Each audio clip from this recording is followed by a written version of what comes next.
Good afternoon, everyone. And I can see that all of our students from the second batch of postgraduate diploma in direct selling have joined us. And I'm so excited today because the person who is amongst us today, even I am meeting him for the first time. मैं भी उनसे पहली बार मिल रहा हूँ. इतने हमारी phone पे काफी बात हुई है and we've had a lot of discussion. और जब फोन पे भी हमारी बात हुई तो हमें समझ में आया कि हमारी बहुत सारी similarities हैं and we are working in the same direction. So I'll introduce him to you later. So let us first see a video of him and I'll formally introduce him to you afterwards. So just let me share the video with you. Okay. I hope the video is visible.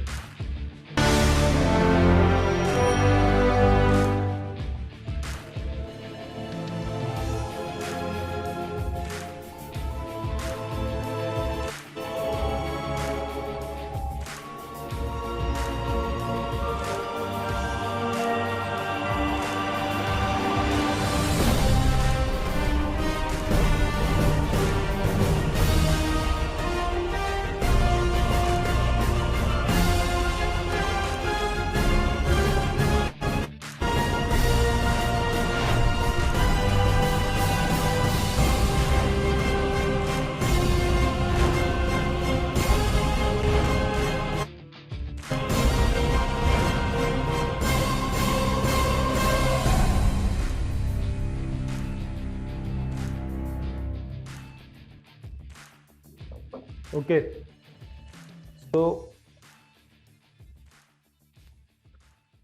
I hope you get a glimpse. और मैं और आप लोगों को थोड़ी सी और चीजें उनकी बताता हूँ. सो जैसा आपने इसमें वीडियो में भी देखा, so he is been an actor, एक एक्टर है ये, और साथ ही साथ में एमवे बिजनेस बिल्ड करते हैं शुरू से. So we have seen he is like touched all the people who are associated with direct selling. और एमवे सर्कल्स में तो खासकर सर का बहुत बड़ा रिगार्ड है. जो भी लोग सक्सेसफुल हैं, चाहे एमवे में है, चाहे आरसीएम में है, या किसी भी और कंपनी में है जो बहुत पुराने समय से काम कर रही है, वो सभी लोग सर को बहुत अच्छी तरह जानते हैं. मैं कुछ पिक्स भी सर की शेयर करना चाहूंगा आपके साथ. मैं उनको डाउनलोड नहीं कर पाया, मैं आपको सिर्फ व्हाट्सएप में ही वो दिखाता हूँ. तो आपको पता चलेगा कि इन्होंने कैसे कैसे रोल्स सर ने निभाए हैं. तो आप देख सकते हैं बहुत सारे टीवी सीरियल्स में, बहुत सारी मूवीज में सर ने काम किया है, और आप ये देख सकते हैं. तो ये आपको जानी पहचानी तस्वीरें लगेंगी, आपको जाने पहचाने कैरेक्टर लगेंगे. ये आप देख सकते हैं, शायद ये सरफरोश मूवी का सीन है, आमिर खान सर के साथ है. ये सर अजय देवगन जी के साथ. ये बहुत ही, मैं सीरियल का नाम भूल रहा हूँ, शायद लापतागंज. लापतागंज, राइट. मैं भोपालगंज मुझे याद आ रहा था, लापतागंज, राइट राइट. तो उसमें सर का बहुत अहम किरदार था. आप सभी लोगों ने इसको देखा होगा. सर अगर आप ही इन पिक्चर्स के बारे में थोड़ा सा बताएं पंकज जी. ये कहीं किसी शूटिंग की. सभी को नमस्कार. सभी को मैं अभी नमस्कार. सर कर रहा हूँ. चलो, ये सारी चीजें ये अपने त्रिपाठी जी के साथ और राजू श्रीवास्तव के साथ. भाई हमारे बहुत अच्छे मित्र थे, बहुत अच्छे. Right right right sir. तो जैसा सर आ ही गया, मैं आपको first of all let me introduce you formally, और फिर हम सर स्टार्ट करते हैं.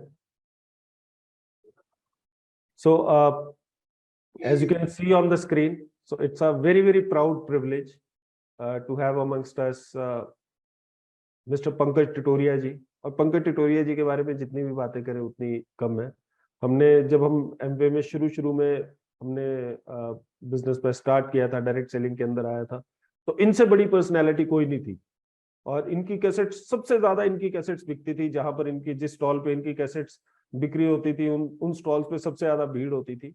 और वो क्यों बिकती थी आपको अभी समझ में आ जाएगा थोड़े आधे पौने घंटे के अंदर. And he is one of the best orators you will ever come across. और पेशे से आपको हमने बता ही दिया, सर एक्टर है, और उससे भी बड़ी बात यह है कि सर एक डायरेक्ट सेलिंग की दुनिया में एक बहुत बड़ा नाम है। और जैसा हम हमेशा ही बात कर रहे थे, आज सुबह भी हमारी बात हो रही थी जब क्लास में, so we were saying that the world leaves the way for the one who knows where he is headed. जिस आदमी को पता है कि वो कहाँ जा रहा है, उसके लिए दुनिया रास्ता छोड़ती है। सर उसकी एक जीती जागती मिसाल है। और सर जैसा आपने देखा कि एक छोटे से गांव से उठ के आए और मुंबई में इनका सपना था कि एक एक्टर बनना। इनिशियल डेज में आपको पता है मुंबई में सफल होना कितना टफ है, लेकिन सर बहुत सर ने काम किया। और साथ ही इन्हें डायरेक्ट सेलिंग की अपॉर्चुनिटी मिली। डायरेक्ट सेलिंग में भी इन्होंने एक के बाद, क्योंकि एक सही वैल्यू सिस्टम वाले आदमी को जब एक सही अपॉर्चुनिटी मिलती है तो वो एकदम से ग्रो करता है, और सर ने उसको फलीभूत किया।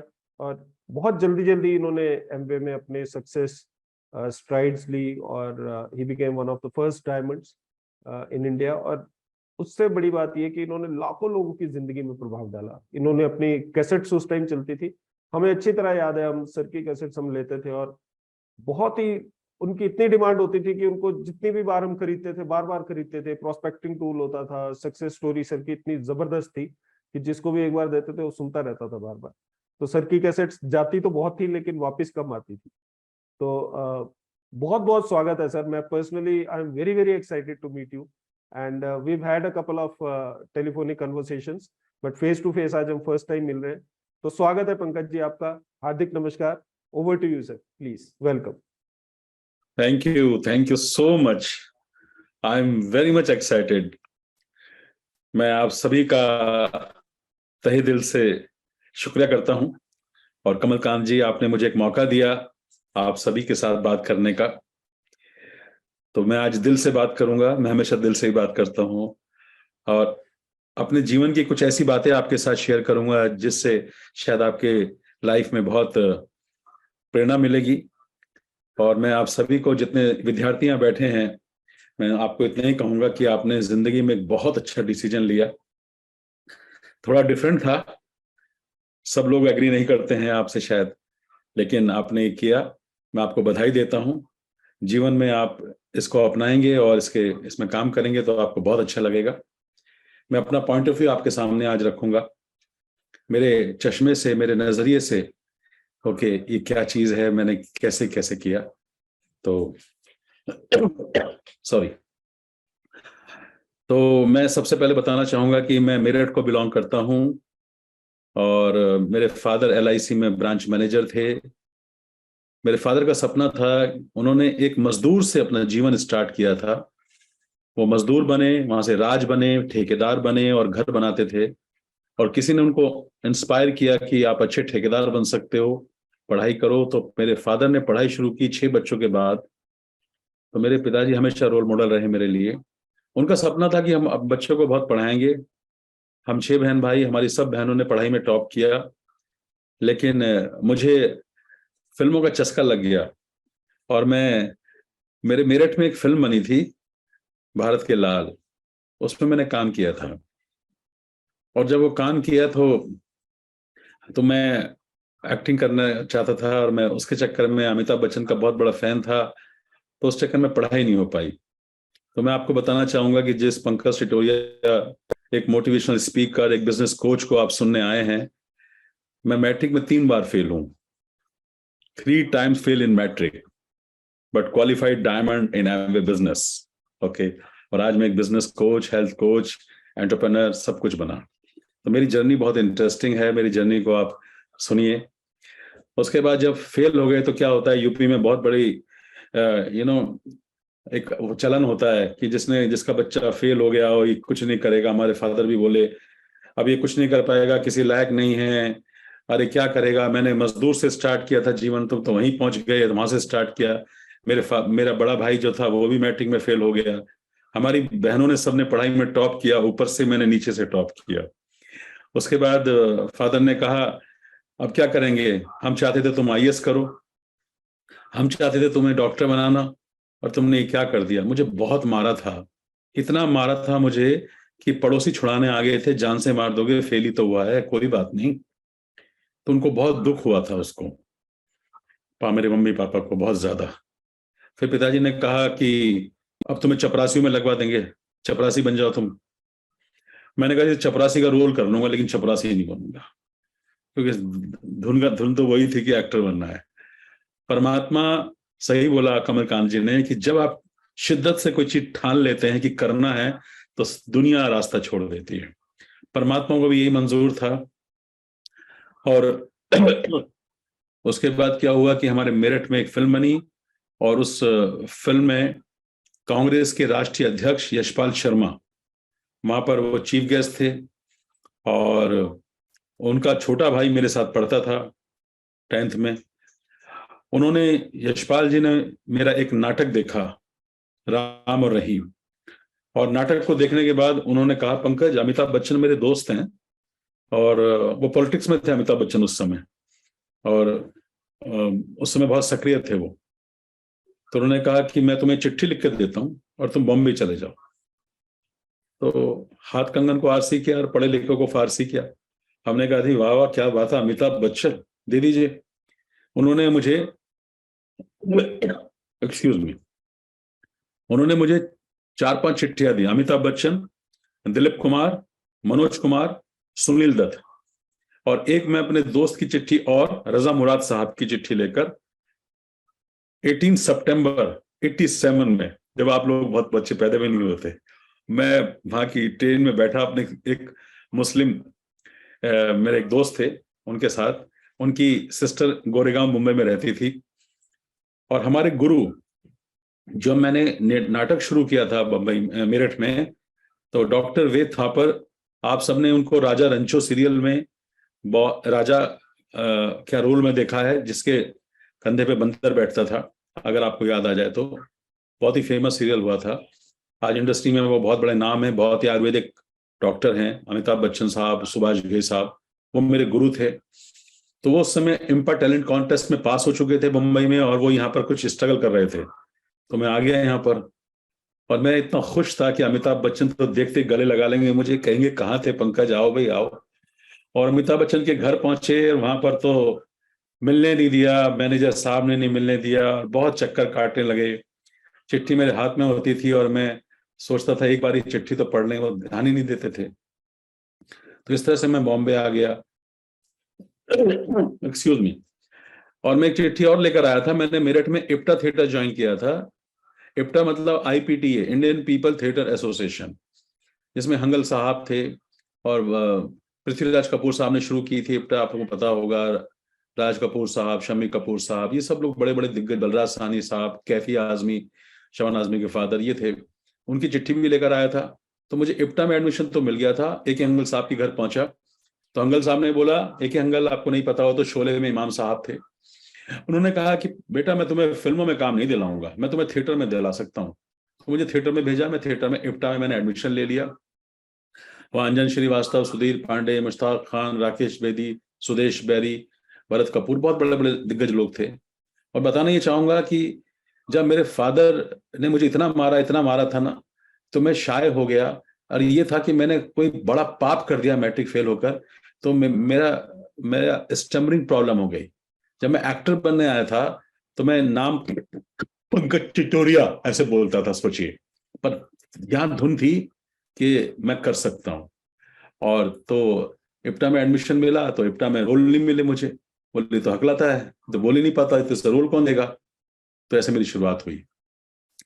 बच्चन साहब का किस्सा ये रहा कि बच्चन साहब के चक्कर काटने के बाद में, जब बहुत चक्कर काटे, जब पता चल गया कि शायद ये भूल गए कि खुद एक चिट्ठी लेकर आए थे इंदिरा गांधी की, अपने फादर से लिखवा कर, और जब मैं थक गया, अकेला के सेट पर गया, और खुदा गवाह के सेट पर जाकर मेरा पेशेंस जवाब दे गया, और अमिताभ बच्चन मेरे सामने शॉट दे रहे थे, और मैंने उनकी चिट्ठी को लिया ऐसे, और उनके ऐसे फाड़ के मैंने उनके मुंह पे फेंक दी कि अब मैं तुमसे नहीं मिलूंगा, तुम्हारे पीछे नहीं आऊंगा, अब मैं तुम्हें तुम्हारे साथ सेट पे मिलूंगा।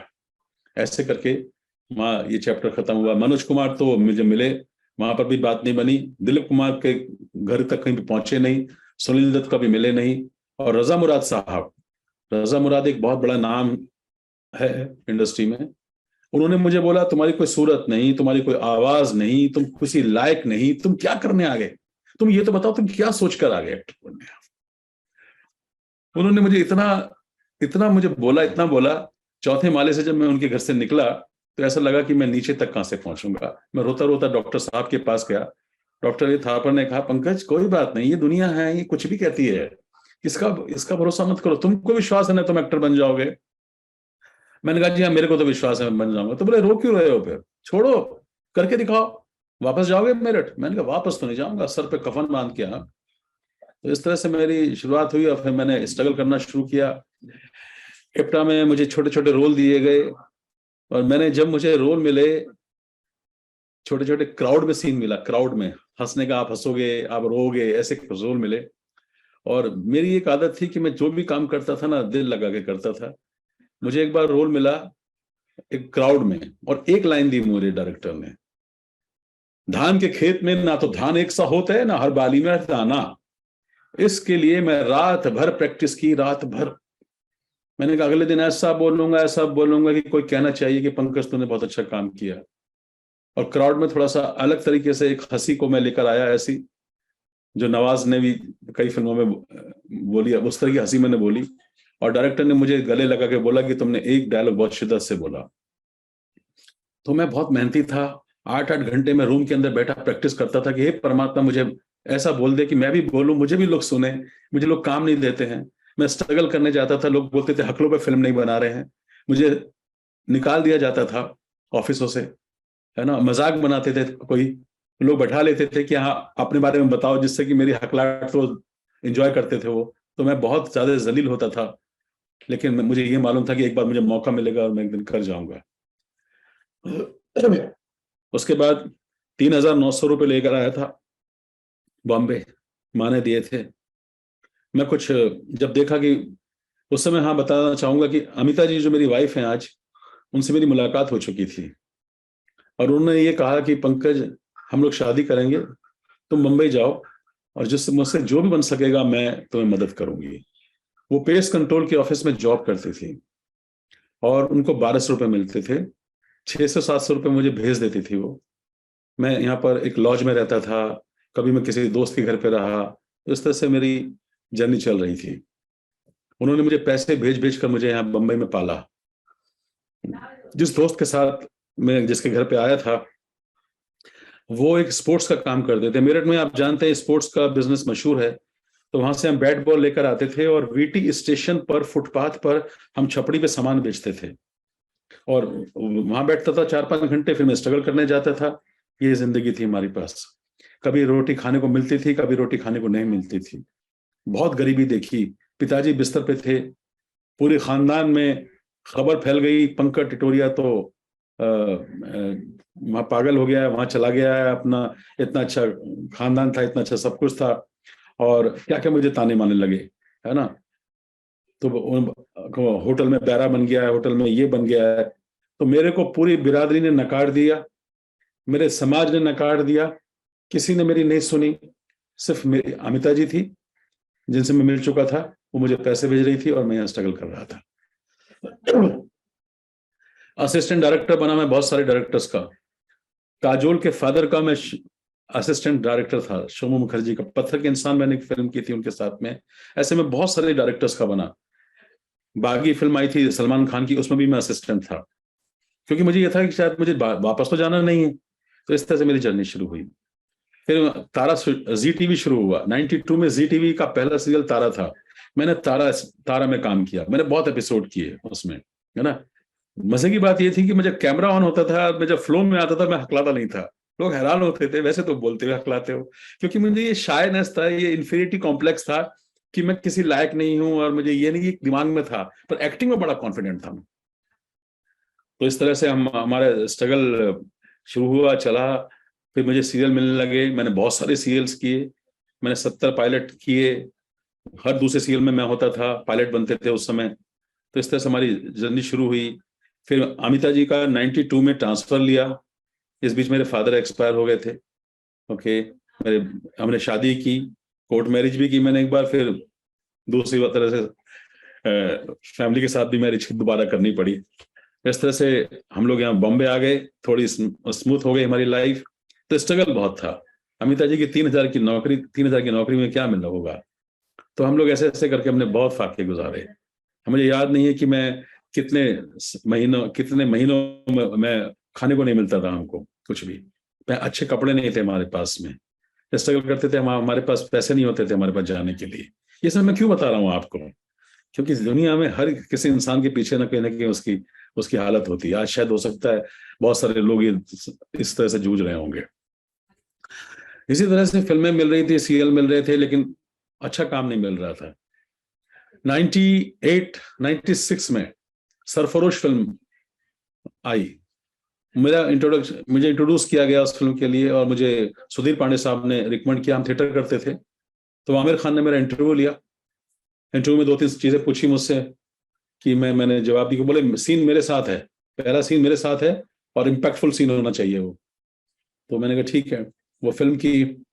ऐसे करते करते कॉन्फिडेंस बहुत था। कॉन्फिडेंस का किस्सा बताना चाहता हूं कि नाना पाटेकर साहब की एक फिल्म बन रही थी, अजीज मिर्जा, शाहरुख खान के पार्टनर, और जय सूर्या फिल्म थी, बाद में वो फिल्म नहीं बनी। और वहां असिस्टेंट डायरेक्टर ने नाना पाटेकर के साथ ही बैठे थे वो, उन्होंने मुझे बोला नाना के साथ सीन है, डायलॉग बोल लोगे नाना के सामने? मैंने कहा जी हाँ बोल लूंगा, थिएटर का एक्टर हूं, बोल लूंगा, कोई दिक्कत नहीं है। तो उसने अपनी भड़ास निकालने के लिए मुझसे कहा कि एक बात याद रखना, अगर नाना पाटेकर के सामने डायलॉग भूल गए तो वो या तो तुम्हारी बेइज्जती कर देगा या चाटा मार देगा, तो नाना के सामने डायलॉग बोल लोगे? मैंने कहा एक बात बताओ, एक बात सुनो, नाना पाटेकर से पूछ के आओ कि पंकज टिटोरे के सामने डायलॉग बोल लेगा? तो वो फिर मेरे मुंह को देने लगा, वो कहने लगा अच्छा अच्छा ठीक है ठीक है ठीक है ठीक है। नाना के साथ शूटिंग की है, नाना के साथ पहली सीन में बोला नाना पाटेकर अजीज मिर्जा को, अरे कहां से पकड़ के लाए हो, तो क्या एक्टर है यार, ये तो जबरदस्त है, बहुत तारीफ की। तो जो भी काम करता था ना शिद्दत से करता था, दिल से करता था। ऐसे शत्रुघ्न सिन्हा के साथ काम किया देवता सीरियल में।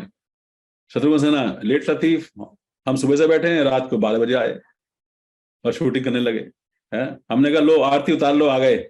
उसने सुन लिया मुझे, ये किसने बोला? सब असिस्टेंट ने बोला क्या बोल रहे हो तुम किसके सामने, वो शत्रुघ्न सिन्हा है। मैंने कहा ठीक है होगा तो क्या, हम तो सुबह से बैठे हैं, हमारी इज्जत नहीं क्या? ऐसे कर अगले दिन सीन हुआ, फिर शत्रुघ्न सिन्हा साहब ने बोला अच्छा करते हैं आप, गॉड के बड़ा। तो मेरा कहने का मतलब है कि शुरू से आदत थी कि यार जो करना बेस्ट करना है। तो ये जिंदगी गुजर रही थी, मैं फेलियर था, कोई साथ नहीं दिया। मैंने मेरठ में चाय बेची, किसी दोस्त की दुकान थी, चाय बेचने का काम किया। मैंने अपने जीजा जी के ट्रक पर हेल्पर का काम भी किया, वो भी करने गया कि पढ़े लिखे तो हो नहीं, घास खोदोगे घास खोदोगे घास खोदोगे। ये इतनी बार सुना मैंने वर्ड घास खोदोगे, क्योंकि हमारे यूपी में ऐसे ही बोलते हैं, किसी के लायक नहीं घास खोदेगा। हमारे पापा भी बोलते थे, उनको तो मालूम नहीं था सेल्फ टॉक क्या होती है, पावर स्पोकन वर्ड क्या होता है। तो हमारे हम यूपी में तो माँ बहन की गालियां देते हैं बच्चों को, तो उनको भी सिस्टम नहीं था। तो हमने ये किया, मैंने एक कारखाने में छपाई का काम किया, मैंने कैसेट्स बेची साइकिल पर, ये सब मैंने छोटे छोटे छोटे, रेत रोड़ी बदरपुर का काम किया मैंने। तो काम बहुत किए मैंने यहाँ पर। मुझे इप्टा में सब लोग गालियां देते थे, मैं गालियां बोल नहीं सकता हूं, बताना ही चाहता हूं कि अरे पान मंगाना है पंकज को भेजो, झाड़ू लगानी है पंकज है ना, सिगरेट मंगानी है पंकज को मंगाओ, दारू मंगानी है पंकज को मंगाओ। ऐसे करते थे, कोई भी इज्जत नहीं, कुछ भी नहीं। पर मैं क्यों ये बता रहा हूं, इसकी पिक्चर सामने आगे आएगी कि मैंने ये बिजनेस क्यों किया। और ये सब चल रहा था, तो सरफरोश फिल्म आई, थोड़ी सी पहचान बनी, सीरियल्स में कुछ काम वाम मिला बहुत सारे सीरियल्स में। और वहां जब मैं मेरठ आया था, मेरठ से, तो मेरठ में मेरे एक डायरेक्टर थे, एक फ्रॉड डायरेक्टर था, जहां पर मुझे अमिता जी मिली थी बाद में। ओके, उस फ्रॉड डायरेक्टर के साथ मैंने यहाँ पर, उसने मुझे इंट्रोड्यूस कराया मंदाकिनी के जीजा जी के साथ। मंदाकिनी एक एक्ट्रेस हैं, राम तेरी गंगा मैली, और उनके जीजा जी बॉम्बे में राइटिंग कर रहे थे, खिलाड़ी फिल्म लिखी अक्षय कुमार की, उसमें डायलॉग्स लिखे, और मैं उनके साथ असिस्टेंट कर रहा था। एक दिन उनका कॉल आता है मुझे, पंकज तुम्हारी लाइफ बदलने वाली, आ जाओ। अरे मैंने कहा अच्छा रोल वोल लिखा है कुछ के लिए? बोला हाँ ऐसा रोल लिखा है पूरी जिंदगी करोगे। और मैं अपने फोटोग्राफ लेकर गया वहां पर, और वहां पर एक रूम के अंदर हमारी अपलाइन हुआ करती थी मेंटोर फरजाना एडम, एक प्रेजेंटेशन दे रही थी बोर्ड के ऊपर। वहां बता रहे हैं कि आप 40,000 रुपए कमाओगे, आपकी लाइफ बदल जाएगी, 40,000 रुपए आप 6 महीने में कमा सकते हो। तो मैंने कहा यार ये क्या क्या बता रहे हैं, मैं क्या देखने आया था, ये क्या कर रहे हैं, मैं तो ऐसे ही बैठा हुआ था। लेकिन दोस्तों क्या होता है ना, परमात्मा ने आपकी चिप डाल के इस धरती पे भेजा है, वो आपके कानों में सुनना होता है कभी कभी। उन्होंने कहा यहाँ लोगों का भला होगा, लोगों की जिंदगी अच्छी हो जाएगी, लोग अमीर हो जाएंगे, ईमानदारी का काम है, सेवा का काम है, बस ये सुना। मैंने कहा अगर ईमानदारी का काम है, सेवा का काम है, पिताजी बोलते थे मेरठ में, नेकी कर कुएं में डाल, पंकज दुनिया के काम आओ, दुनिया के काम आओ, ये सुना था हमने। हमारे फादर भी बहुत हेल्पफुल थे। तो मैंने क्या सोचा, यार ये मेरे लिए तो है नहीं, मैं तो ऑस्कर लेने आया हूं, मैं तो ऑस्कर जीतूंगा, मैं तो राइटर हूं, मैं तो लिखे मैंने ऐसे रोल कि मैं तो इंडस्ट्री में इसको भी, शाहरुख मेरे सामने एक बार आ जाए, अमिताभ बच्चन मेरे सामने आ जाए, खा जाऊंगा उसको। ये कॉन्फिडेंस था मेरा, है ना। किसी ना किसी चीज परमात्मा ने आपके अंदर कुछ ऐसी दी है जिसे सिर्फ आप ही कर सकते हैं, और दूसरा नहीं कर सकता, और कोई नहीं कर सकता। जो मैं कर सकता हूं, अमिताभ बच्चन 7 जन्म लेगा तो नहीं कर सकता, शाहरुख खान नहीं कर सकता, वो मैं ही कर सकता हूं। मुझे ये विश्वास था। तो हमने फिर, क्या बोल रहा था मैं, हाँ, तो हमने जब ये इसमें आ गए और हमने कहा कि चलो देखते हैं, लोगों की मदद करते हैं, है ना। एक मीटिंग में हमने 100 लोगों को बुलाया। मैं ज्वाइन कर चुका था। अमिता जी ने कहा था तुम इमोशनल आदमी हो, तुम किसी के बहकावे में आ जाते हो, तुम्हें लोग फांस लेते हैं। क्योंकि मैं ना कभी किसी को चैन उतार कर देता था, कभी किसी को घड़ी उतार कर दे दी, कभी किसी को कुछ दे दिया। मेरी नेचर जो थी ना इसी तरह की थी कि हेल्पफुल नेचर थी। तो उन्होंने कहा तुम्हारे बस की काम नहीं है ये। मैंने कहा नहीं नहीं, इसमें करते हैं। तो अमिता जी खुश नहीं थी, she was very negative that time.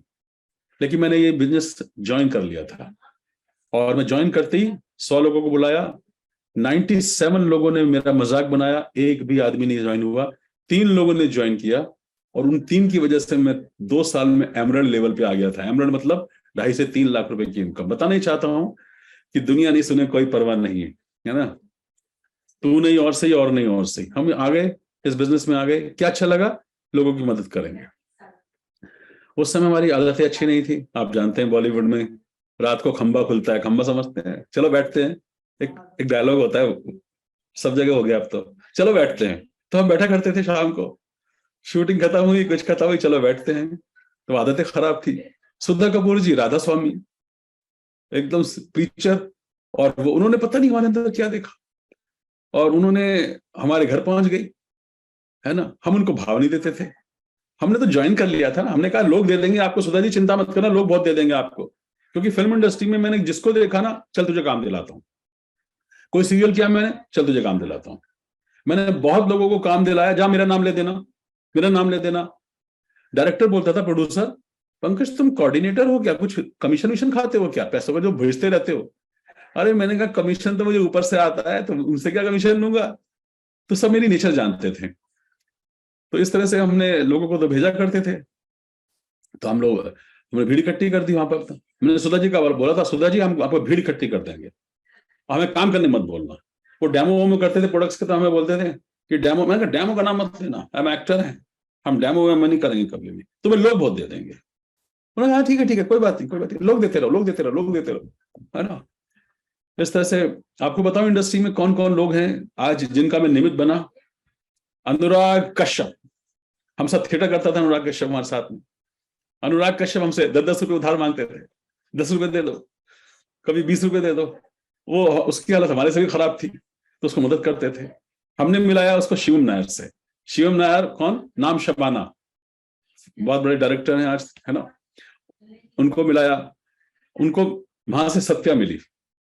फिर अनूप सोनी ने मेरे साथ सीहॉक्स किया था डीडी मेट्रो पर। 96 में एक सीरियल आता था डीडी मेट्रो पर, सीहॉक्स, कोस्ट गार्ड के ऊपर, अनुभव सिन्हा डायरेक्टर। उसमें मैंने I played a main villain. Hemendra Bhatia साहब, मनोज पावा साहब एंड माई सेल्फ, हम लोग 3 विलन थे। अनूप सोनी के पास काम नहीं था। उसके बाद अनूप सोनी को मैंने अनिल चौधरी साहब के साथ, जिनके साथ मैंने महायज्ञ किया था, जिन्होंने कभी कबीर और फटीचर और ये जो जिंदगी बनाया था, उनके पास भेजा, उन्हें काम मिला। उस दिन के बाद वो बहुत आगे चल गए। गोविंद नामदेव सर, जो हमारे बड़े भाई जैसे हैं आज, गोविंद नामदेव, फूलन देवी फिल्म के विलेन, वो यहाँ पर स्ट्रगल कर रहे थे। अब मैं रोजाना बोलता था, गोविंद भाई वहां चले जाओ, गोविंद भाई वहां चले जाओ, गोविंद भाई वहां चले जाओ। एक मेरी नेचर थी कि जहां मुझे पता चल जाए कि सामने वाले के पास टैलेंट है किसी भी फील्ड में, बॉलीवुड में, मैं उसको कोशिश करता था कि कैसे भी करके इसको वहां तक पहुंचा दूं जहां इसको कुछ मिल जाए। ये नेचर शुरू से ही थी। हेल्पिंग नेचर काम आई फिर बाद में। तो हेल्पिंग, तो बहुत सारे लोगों को काम दिलाया। इस तरह से हमने ज्वाइन कर लिया, लेकिन काम नहीं कर रहे थे। पर हमारे नीचे हमारे एक विजय प्रकाश गुप्ता बहुत बड़े डायमंड हैं, हमारे दोस्त इप्टा में मिले, उन्होंने मुझे अपने घर में पनाह दी और मैं उनके घर पे रहा 2-3 साल, शायद 1-1.5 साल रहा। 20 रुपए जेब खर्च मेरी जेब में डालते थे। तो मैंने उनको ही बिजनेस बताया, वो आ गए बिजनेस में। विष्णु मेहरा एक थिएटर के हमारे एक्टर, बहुत अच्छे इंसान हैं, विष्णु मेहरा जी आ गए और ऐसे करके मेरी टीम बन गई। पर मैं आई वॉज नॉट एक्टिव। क्यों? हम तो एक्टर बनने आए थे, हम ये थोड़ी काम करेंगे, ये काम करने आए क्या हम तो लोग दे देंगे। पर सुधा जी के साथ मीटिंग में जाते थे, बुला लेती थी वो। पर हमने अमिता जी से बोल दिया था खबरदार जो उनका फोन उठाया, क्योंकि वो बोलेंगी कि पंकज कहाँ है, तुम बोलोगी ये तो रात को दारू पी के आए हैं, तो हमें हमें डांटेंगे फिर ये। तो उनका फोन उठाना बंद कर दिया। कभी कभी ऐसा होता है कि आप फोन उठाना बंद कर देते हैं उस शख्स का जिसकी वजह से आपकी जिंदगी बदलने वाली होती है। ये हमने पाप किए, हमें पता ही नहीं था कि कोई एक देवी का अवतार परमात्मा ने हमारी लाइफ में भेजा है जो हमको सफल बनाना चाहती है। वो हमको फोन करते थे, हम उनको नेग्लेक्ट करते थे। हम तो दारू में बर्बाद हो रहे थे। दारू पीकर हमने घर पे आते थे तो हमारे सामने कोई बात कर दे, यूपी वाले के सामने लेडीज बात करे, अरे पैर की जूती होती है लेडीज। तो हमारी ये थॉट प्रोसेस था। मैं अच्छा नहीं लग रहा मुझे बताते हुए, पर मैं आपको बता रहा हूं कि मैं किस तरह का इंसान था, पर किसने बदला मैं बताना चाहता हूं। ऐसे बहुत सारे हमने पाप किए। 9 महीने हमारे बेटा पैदा होने वाला था और हमने रात को हम दारू पार्टी कर रहे थे और वहां सुबह देखा तो अमिता जी रो रही हैं सुबह उठकर, सारे दोस्त वॉमिट करके पूरा वॉश बेसिन भर के चले गए। ये ऐसी जिंदगी थी मेरी। परमात्मा देख रहा था, कोई ना कोई दूत तो भेजना था उनको। सुधा कपूर जी, अमिता जी कहती थी ये आदमी बदलने वाला नहीं है, इससे मैंने शादी इसलिए की थी, ये एकदम संत आदमी था, ये कहां से कहां पहुंच गया ये आदमी। वो चुप रहो, ये बहुत बड़ा आदमी बनेगा, ये ऐसा बनेगा, ये ऐसा बनेगा, ये ऐसा बात करेगा, इसकी कैसेट्स आएंगी, इसकी किताबें छपेंगी, तुम चिंता मत करो, यही बोलते थे। और एक दिन हुआ, अति हो गई। आप क्या हैं ये आप जानते हैं, आप क्या बन सकते हैं आपका मेंटोर जानता है। एक दिन बड़ी मीटिंग चल रही थी हमारी बिजनेस की, हमारी टीम बैठी हुई थी। सुधा कपूर जी ने अनाउंस कर दिया, आज आपको जानकर खुशी होगी कि पंकज हिरोरे ने कसम खाई है कि आज के बाद दारू नहीं पिएगा। मैं सोचा मैंने कब कसम खाई, मैं तो खाई भी नहीं, ये क्यों बोल दिया इन्होंने। अच्छा, इन्होंने कोई टेक्निक अपनाई मेरे साथ। अच्छा, मैंने कहा ले आज तो रात को पार्टी, आज तो और भी 2 बियर ज्यादा पीऊंगा। लेकिन जैसे ही मैं स्टेज से नीचे उतरा तो स्टेज से उतरकर एक आया मेरे सामने और बहुत ही गुस्से में आके बोलता है, ये सिगरेट का पैकेट आज से ही मसल के बोलता है नहीं पीऊंगा। एक बोलता है वो खैनी खाते हैं, ये फेंक दिया, मैं भी दारू नहीं पीऊंगा। कितने 10-12-15 लोगों ने बोला दारू नहीं। मैंने कहा मैंने तो खाई नहीं कसम, ये सच में छोड़ रहे हैं और मैंने तो छोड़ी भी नहीं है। लेकिन दोस्तों क्या होता है ना, एप्रिसिएशन। आपको कोई ऐसी चिप है अंदर, आपके अंदर, जो आपको अप्रिशिएट मिलता है। गले लगाया लोगों ने, ऐसे किया, उस दिन तो नहीं छूटी, लेकिन धीरे धीरे ऐसा लगने लगा नहीं यार, दारू पी के गटर में गिरे रहेंगे, बोलेंगे लोग ये है एमवे, ये ऐसे एमवे होता है, ये डायरेक्ट सेलिंग है। तो वहां से बदलना शुरू हुआ धीरे धीरे, और आपको सुधा कपूर जी ने पूरा बदल के रख दिया। उसके बाद हमारी सुधा जी घर पे आई और वहां पर उन्होंने हमारे ड्रीम निकाले। एक होता है ड्रीम, जिंदगी में ड्रीम नहीं है तो आप पशु समान है।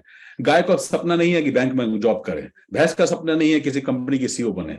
गाय भैंस सपने नहीं देखती, इंसान को परमात्मा ने बनाया जो सपने देखते हैं। जिसके सपने नहीं है उसका कुछ भी नहीं है ना। मैं लोगों से हमेशा बोलता हूं कि सपने मत चुराने देना किसी को। तुम्हारी गाड़ी बंगला कुछ भी चुरा ले, खबरदार जो किसी को अपने सपने मत चुराने देना, क्योंकि वो परमात्मा के दिए, वो आपके सपने हैं, वो आप ही को दिए परमात्मा ने। सुधा जी घर पे आई, और एक घर पे जाना बहुत जरूरी है। अगर आप नेटवर्किंग में हैं, डायरेक्ट सेलिंग में हैं, तो एक पर्सनल टच होता है। ओके, तो वो मेरे घर आई, उन्होंने लिखा क्या चाहिए, हमने कहा फिल्म बनानी है अपने खुद की।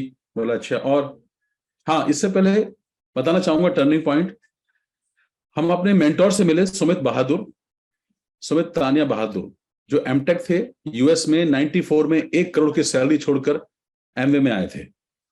उनकी वाइफ साइंटिस्ट हैं, वो भी 1 करोड़ की सैलरी। उन्होंने हमको मेंटरशिप दी और अमेरिका से एक उनके मेंटोर आए थे, पैट कॉफमैन, जिनका डेली का 1 करोड़ का टर्नओवर होता था, डेली का, महीने का नहीं। बहुत बड़े अरबपति खरबपति आदमी थे। उनसे हमारी काउंसलिंग हुई हॉलिडे इन होटल में मुंबई में, और उन्होंने हमसे एक सवाल किया। मेरी टर्निंग पॉइंट बता रहा हूँ, कहां से मैं एमवे में घुसा। उससे पहले तो फिल्मी दुनिया थी। उन्होंने हमसे पूछा, पंकज, वो इंग्लिश में बोल रहे थे, सुमित जी ट्रांसलेट कर रहे थे मुझे हिंदी में। बोला, व्हाट्स योर एम्बिशन? मैंने कहा, फिल्में बनानी है खुद की। बोला, कब? मैंने कहा, पता नहीं। बोला, पैसे कितने चाहिए? मैंने कहा, ₹1 करोड़। बोला, कहां से आएगा? मैंने कहा, पता नहीं। बोला, इस बिजनेस को करो, ये बिजनेस दुनिया का सबसे अच्छा बिजनेस है, और इस बिजनेस में अगर तुमने मेंटोरशिप को फॉलो किया, सुधा कपूर जी को और सुमित बहादुर को, तो तुम अपनी खुद की फिल्म बना सकते हो। बस ये सुनना था मेरे कानों को कि मैं खुद की फिल्म बना सकता हूं। मुझे विश्वास नहीं हो रहा था। सुधा जी घर पे आई और मैंने कहा, सही बताओ, ये आदमी जो बोल रहा है, क्या खुद की फिल्म बन सकती है? इतना पैसा है एमवे में? बोला, बहुत पैसा है, लोगों पे अपने खुद के प्लेन हैं, हेलीकॉप्टर्स हैं, स्कीमर्स हैं, लोग अरबपति खरबपति हैं। तो मैंने कहा, फिर तो शाहरुख खान साइन हो सकता है। मेरा सपना था शाहरुख खान को साइन करना, कि शाहरुख साइन हो सकता है क्या। मैं शाहरुख को अपना गुरु मानता हूं, बहुत बड़ा फैन हूं का शाहरुख खान का। तो मैंने कहा, अच्छा। सुधा जी घर पे आई, उन्होंने कहा, पंकज, मैं जो बताऊंगी वो करोगे तो तुम्हारी फिल्म बन सकती है। मैंने कहा, सुधा जी आज से कसम खाता हूं। उस समय बताना चाहता हूं कि मेरे पास क्या था। मैं अजीज मिर्जा के सीरियल राजा के बाजा में एक रोल मिला था, 2 लाख का काम, और जैसलमेर में शूटिंग थी। मुझे काम मिल चुका था, दरोगा का रोल था, बहुत बड़ा रोल मिला था, सालों बाद, जैसे किसी भूखे को रोटी मिली हो। 4 महीने की शूटिंग, 50,000 पर मंथ के हिसाब से, 2 लाख का काम था। मैंने कहा, सुधा जी, बोले अपनी फिल्म बनाओ। मैंने कहा, सीरियल छोड़ दूंगा। मैंने उसी दिन कसम खाई, सीरियल नहीं करूंगा। मैंने कहा, फिल्मी दुनिया थोड़े दिन के लिए एक तरफ रखता हूं, मुझे बताओ फिल्म कैसे बन सकती है। सुधा जी ने हमारी कसम खिलाई, हमारे दिल के ऊपर हाथ रखकर, कि जो कहूंगी करोगे। मैंने कहा, सब कुछ करूंगा, मुझे बताइए क्या करना है। उन्होंने मुझे कसम खिलाई, मैंने कसम खाई। उन्होंने आरती उतारी मंदिर में जाकर, और ड्रीम लिखे, गाड़ी चाहिए, फिल्म बनानी है, बच्चों की अच्छी एजुकेशन चाहिए, ये चाहिए, वो चाहिए, और लिखवाई, एक प्रार्थना लिखवाई, हे ईश्वर, मैं कसम खाता हूं कि मैं कभी भी समाज, पड़ोसी, रिश्तेदारों की बातों की परवाह नहीं करूंगा, डायमंड बनकर रहूंगा। आप जो कहेंगे मेरे मेंटर, उनका कहना मानूंगा। मैं जीतने के लिए पैदा हूं, और जीत का दूसरा नाम पंकज टिटोरिया है। ऐसे करके प्रेयर लिखवाई, मैंने पढ़ी। मैं रो रहा था। अमिता जी को विश्वास नहीं था, मुझे विश्वास हो गया था सुधा कपूर पर, है ना। और उसके बाद मैंने सुधा जी से कहा, अब बताइए क्या करना है।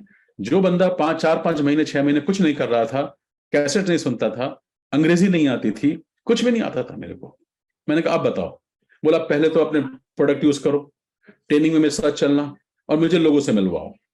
ये काम उन्होंने मुझे बोला, और मैंने सीखना स्टार्ट किया।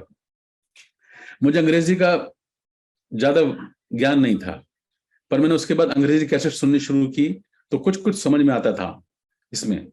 एक डायमंड को सुना कि when I came home I left drinking. उसने जो ये सुना, आई लेफ्ट ड्रिंकिंग, तो मैंने कहा, इसने भी छोड़ी है, मैं भी छोड़ देता हूँ। तो ये छोटे छोटे वर्ड्स मेरे दिमाग में समझ में आते थे, है ना। तो वो मैंने उस दिन से फिर मैं कफन बांध लिया। मैंने कहा, अब आओ। उसके बाद मैं प्रेजेंटेशन करने लगा। आप विश्वास करेंगे, एक्टर होते हुए, बीइंग एक्टर, मेरा पहला presentation, I was shivering, I like that. मैं क्योंकि एक्टर था, टीचर नहीं था। कोई भी काम दुनिया का जब पहली बार करने जाओगे, तो उसमें उसमें हेजिटेशन तो आएगी ना। तो यहां भी हेजिटेशन आया। उसके बाद में तो हमारी फिल्मों से 70 पायलट किए थे, 70 पायलट। उसमें से मुझे निकाल दिया। पंकज टिटोरिया पागल हो गया, साबुन तेल बेच रहा है, साबुन तेल बेच रहा है, साबुन तेल बेच। आपको भी लोग ऐसे ही बोलेंगे, बोलेंगे लोग। लोग तो कुछ भी बोलेंगे, लोग हंसते हैं। हमारे को इतने लोग हंसे, इतने लोग हंसे, पर याद रखिए, मेरा नारा है डे 1 से, जब मैं इस बिजनेस में आया था, जब जब भी किसी पर कोई हंसा है, उसी ने दुनिया में इतिहास रचा है। अगर हंसने वाले लोग आपके ऊपर कम हो और आपके शहर में ना हो, तो आप अपने पड़ोसी गांव से, पड़ोसी शहर से हंसने वाले किराए पे मंगवाइए, अपने ऊपर हंसवाइए, क्योंकि if people are laughing at you, you are doing something right thing in your life. आप बैंक जाते हैं, बैंक में जॉब करते हैं, एलआईसी में जॉब करते हैं, किसी कंपनी के इंजीनियर होते हैं, सीईओ होते हैं, लोग कहते हैं इंजीनियर जा रहा है, जॉब पे जा रहा है, नहीं हंसते, क्योंकि कोई आप महान कार्य नहीं कर रहे हैं। और ये दुनिया का एक ऐसा काम है जहां पर लोगों की जिंदगियां बदलती है। यही वो एक ऐसा काम है जहां लोगों लोगों को नेटवर्क मार्केटिंग से, डायरेक्ट सेलर से इतने अमीर लोग हुए हैं, लोगों को मालूम नहीं है। तो दोस्तों, ये मेरी जर्नी थोड़ी इस तरह से रही। मैंने सब वो काम किया जो मेरे मेंटोर ने किया। मेरी सक्सेस का राज, मैंने अपने मेंटोर ने मुझे जो कहा मैंने वो किया। दुनिया में एक चीज मान लीजिए, आपकी अगर आपकी जिंदगी में मेंटोर नहीं है तो आप जिंदगी में तरक्की नहीं कर सकते कहीं भी। मेंटोर तो होना ही चाहिए, और एक ऐसा मेंटोर जिसको आप सबमिट कर दें, पूरा सबमिशन में आ जाए उसके, वो जो कह दे वो मान लीजिए। ये मेरी सक्सेस का राज है। दूसरी बात, मैंने अपने सपने किसी को चुराने नहीं दिए। कोई कोई माई का लाल नहीं जो मेरे सपने चुरा सकता। बिरादरी, पड़ोसी, रिश्तेदार, जितनी जल्दी इनको अपनी डिक्शनरी से निकाल दोगे आप सक्सेस हो जाओगे। मैं हमेशा बोलता हूं कि आपके रिश्तेदार, दोस्त आपकी फीस नहीं भरते, आपको पैसा नहीं देते। परमात्मा बेवकूफ नहीं था, परमात्मा स्टूपिड नहीं है कि उसने आपकी बुद्धि का अंश आपके दोस्त को दे रखा है, आपके पिताजी को दे रखा है, और वो आप ही को दे दिया ना उसने। जो दुनिया में राय पूछता है कि मैं कर लूं, मैं कर सकता हूं, वो सबसे बड़ा पापी है। आई रिपीट, जो पूछता है दूसरों से मैं कर सकता हूं, ये मैं ये कर लूंगा, मैं कर लूंगा, आपको विश्वास नहीं है। परमात्मा ने आपको कचरा बनाया है क्या? मैं लोगों को यही बोलता हूं अपने सेमिनार्स में, लोगों की बातों की परवाह मत करो। परमात्मा ने आपको समझ दी है, उसको समझो कि ये रास्ता कहां जाता है। सपने आपके हैं। इसलिए मेरी कामयाबी का राज यही है कि मैंने अपने सपनों को कभी कभी मैंने चुराने नहीं दिया किसी को भी, और हमको जो कहा किया गया। दोस्तों, आप विद्यार्थी हैं, मैं आपसे यही कहना चाहूंगा कि आप हिंदुस्तान का भविष्य हैं। मैं आपके लिए दिल से दुआ करता हूं, और इतनी मुझे सम्मान मैं महसूस कर रहा हूं, इतना गर्वित महसूस कर रहा हूं आपके सामने आकर कि मैं शब्दों में बयान नहीं कर सकता। मैं आपको जिंदगी भर याद रखूंगा कमल भाई, कि आपने मुझे आज इस मीटिंग का हिस्सा बनाया, क्योंकि धरती पर स्वर्ग है ये बिजनेस, ये स्वर्ग है। अरे आप किसी का जॉब लगवाते हो तो उसके लोग सल्यूट करते हैं कि मेरा काम लगवाया था। आप किसी के ऐसे गरीब आदमी को उठाते हो, आज हम गांव गांव से लोगों को उठाते हैं, आदिवासी क्षेत्र में जाते हैं, वहां पढ़े लिखे लोग नहीं, कोई 8वीं फेल है, कोई 6ठी फेल है, कोई 5वीं फेल है, और हम उसको उठाते हैं, कहते हैं तेरे जीवन बदल सकता है। बोलते हैं एमए वाले सपने दिखाते हैं। अरे सपने दिखाते हैं तो पूरे भी करवाते हैं। हमने अपनी जिंदगी लगाई लोगों के साथ, हमने पूरी जवानी लगा दी, 25 साल हमारे मेंटोर ने हमारे ऊपर जवानी लगा दी अपनी। इतने अच्छे माँ बाप के बाद कोई मिला ही नहीं ऐसा प्यार करने वाला, आपकी गलतियों को बताने वाला। मैंने अपनी 28 कमियां लिख के दी थी सुधा कपूर जी को, ये मेरी 28 कमियां हैं, ये मेरे अंदर से निकालो तो मुझे डायमंड जाना है। और उन्होंने कहा मुझे आज तक किसी ने लिख के नहीं दिया है। मेरे बच्चों, आप अपनी कुछ भी माइनस पॉइंट है ना, अपने मेंटर को बताओ। आप बहुत बड़ी तरक्की करोगे इस काम में। जो सोचोगे, जो ठान लोगे, if you think you can, you can. एक क्विट मत करना कभी, खबरदार। मर जाना चाहे मर जाना, कभी क्विट मत करना। अगर आपने ये काम पकड़ा है, आप नेटवर्क मार्केटिंग में जाना चाहते हैं, डायरेक्ट सेलर बनना चाहते हैं, किसी भी कंपनियां सब अच्छी हैं, सब कंपनियां अच्छी हैं, किसी के प्रोडक्ट्स अच्छे हैं, किसी के ज्यादा, किसी के कुछ अच्छे हैं। मेरे लिए धरती पे स्वर्ग है अम्बे। आपको बताना चाहूंगा, मुझे बहुत बड़ी बड़ी कंपनियों के ऑफर आए, 5-5 करोड़ का ऑफर दिया लोगों ने, तुमको ये बंगला देंगे, तुमको जमीन देंगे, तुमको गाड़ियां देंगे। मैं नाम नहीं लेना चाहता कंपनियों के, लेकिन मुझे सबने ऑफर दिए। पर मैंने कहा मेरी शादी हो चुकी है एमवे से, मैं एमवे में रहूंगा, एमवे में काम करूंगा, एमवे में ही मरूंगा।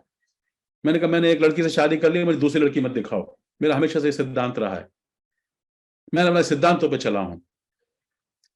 एमवे वाले झूठ नहीं बोलते, बोलते होंगे कुछ और लोग, पर हम लोग सच बोलते हैं।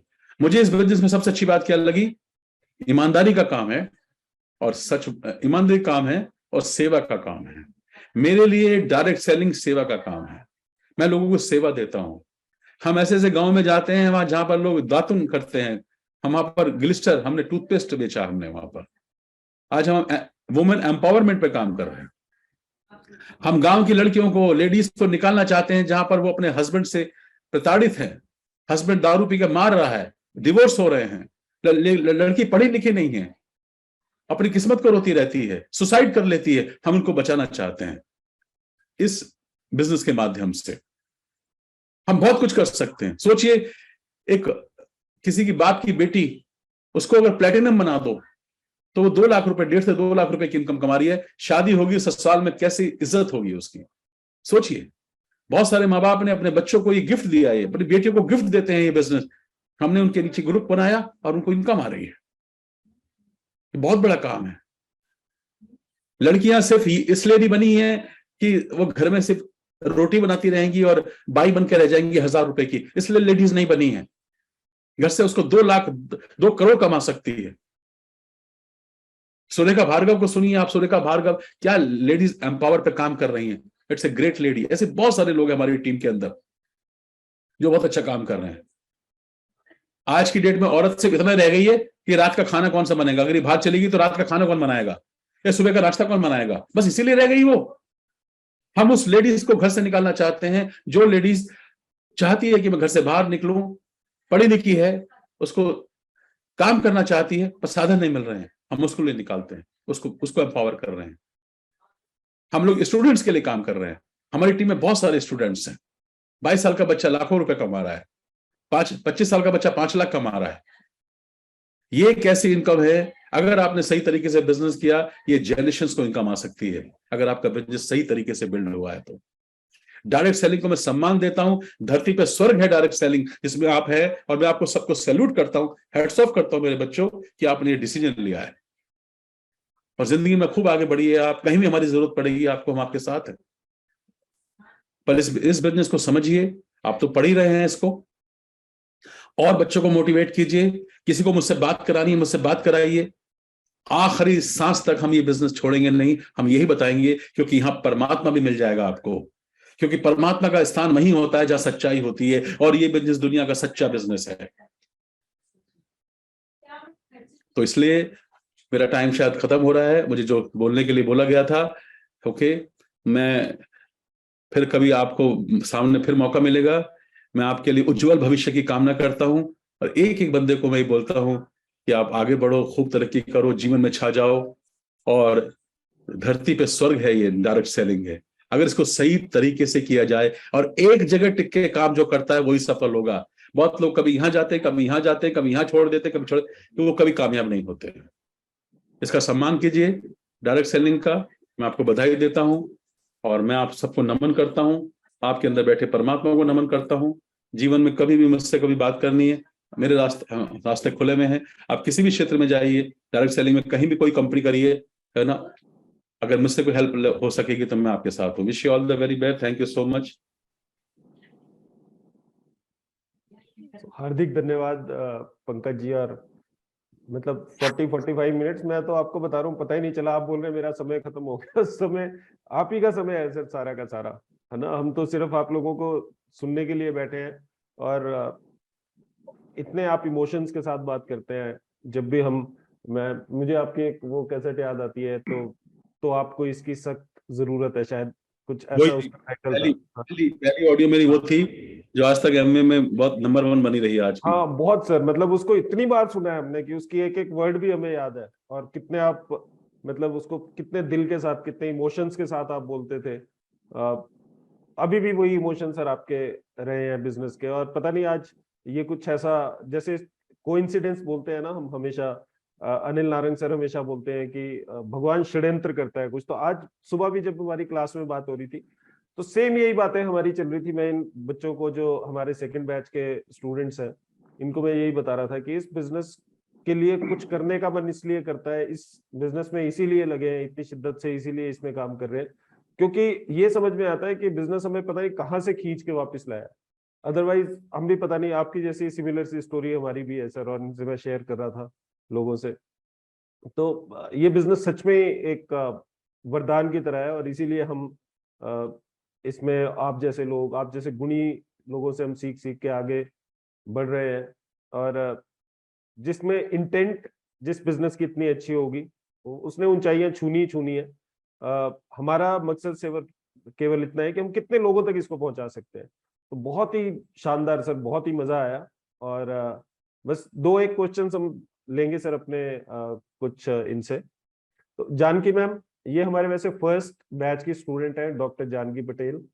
अ, इसके बाद हम एक क्वेश्चन और लेंगे, तो 1 मिनट में मैं ऐड करता हूँ आपको।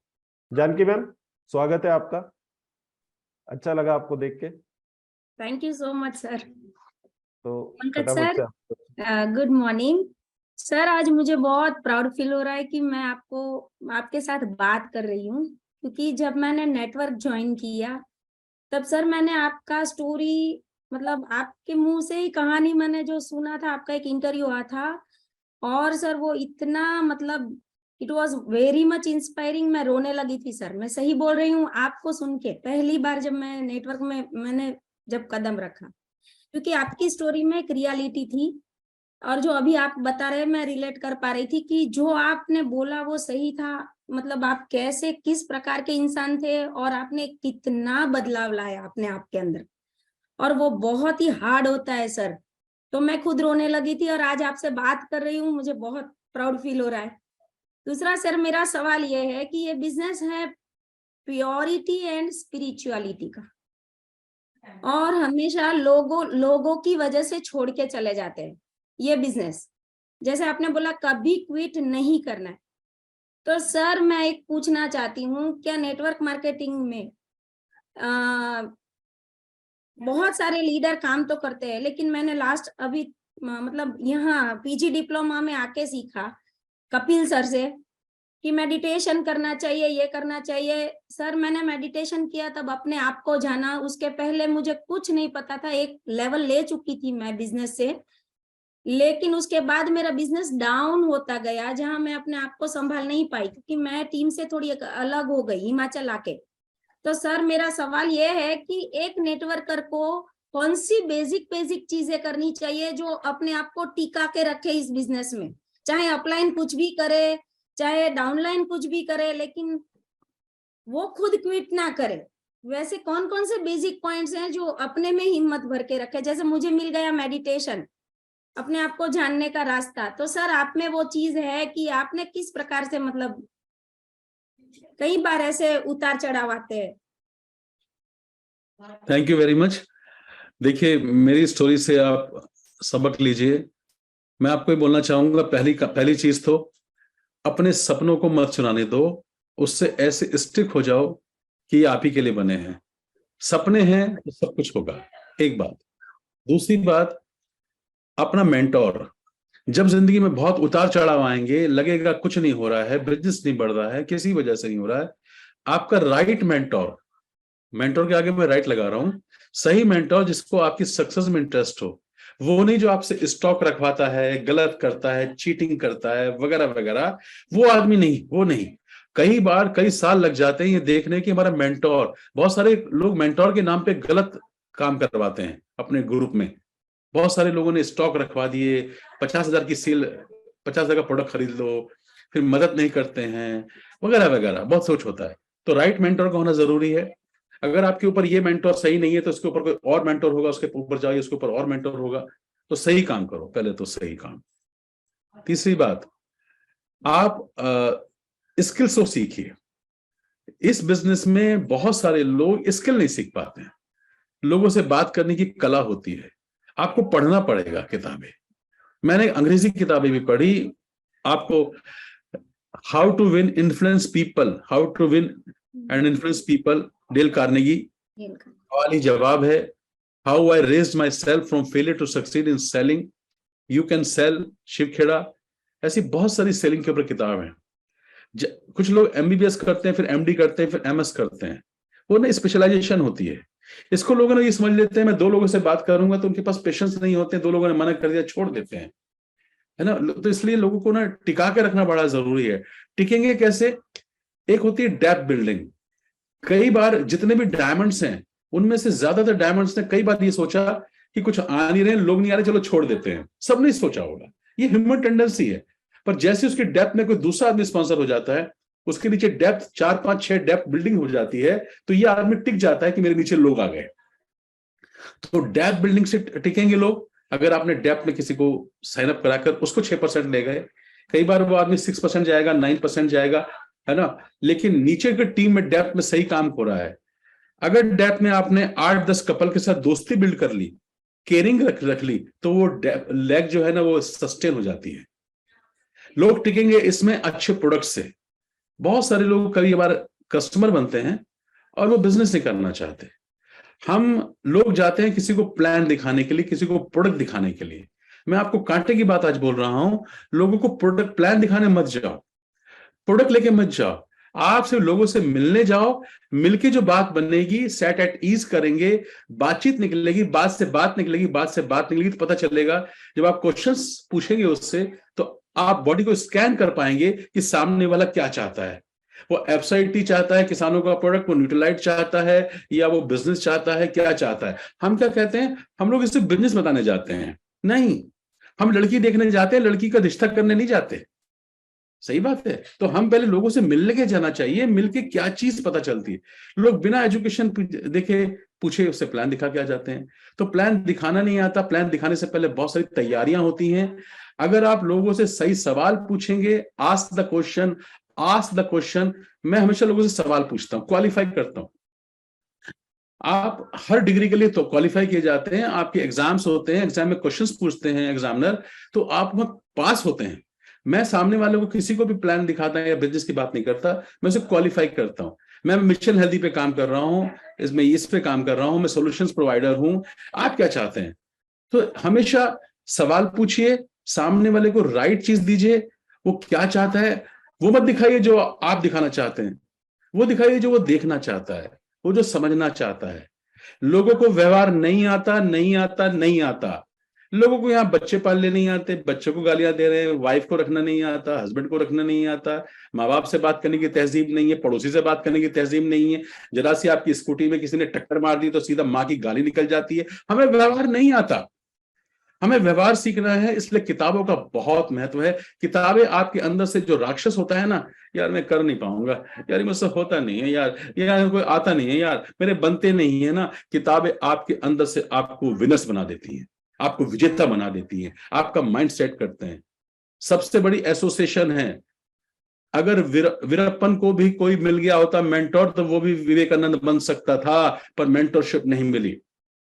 इसलिए किताबों से आपका जीवन बदलेगा, किताबों से आपका नया माइंडसेट तैयार होगा। और एक एसोसिएशन, मेरी कामयाबी का राज है, मैंने कोई मीटिंग नहीं छोड़ी, मैंने हमेशा एसोसिएशन में रहा। जब सामने वाला कोई बोलता था मैं बोलता था yes I can do it. तो एसोसिएशन मत छोड़ना, किताबें मत छोड़ना, और इन सब का एक ही जवाब है कि अपने मेंटर को मत छोड़ना। हमने अपने मेंटर को नहीं छोड़ा, हमने कहा नहीं, उन्होंने हमारे पास समय लगाया, हमारे लिए इज्जत है उनके लिए। सुधा कपूर मेरी गुरु, पहली गुरु, फिर सुमित बहादुर, हमने वही किया। तो ये छोटी छोटी चीजें हैं। कभी कभी ऐसा होता है आपकी टीम में प्रोडक्ट यूज करेगा आदमी, उसको भी अच्छी सर्विस दो, हो सकता है वो 2 साल बाद डायमंड जाए, हो सकता है वो 3 साल बाद सक्सेसफुल हो जाए।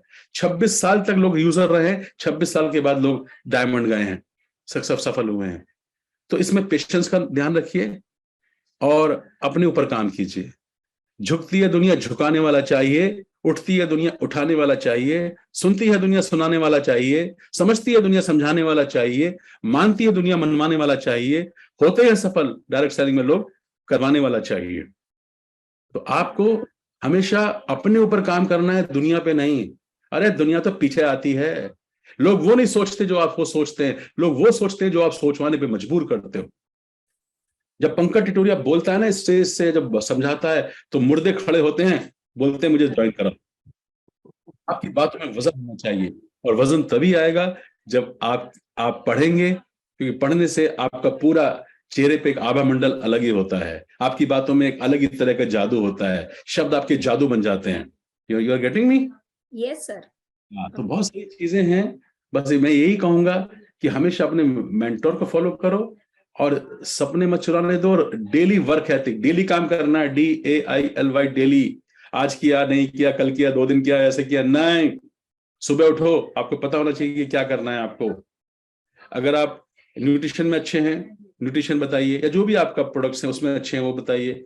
आपको ये पता होना चाहिए कि आप किस चीज में अच्छे हैं। आप किसी न किसी चीज में अच्छे हैं, आप सब चीज में अच्छे नहीं हो सकते।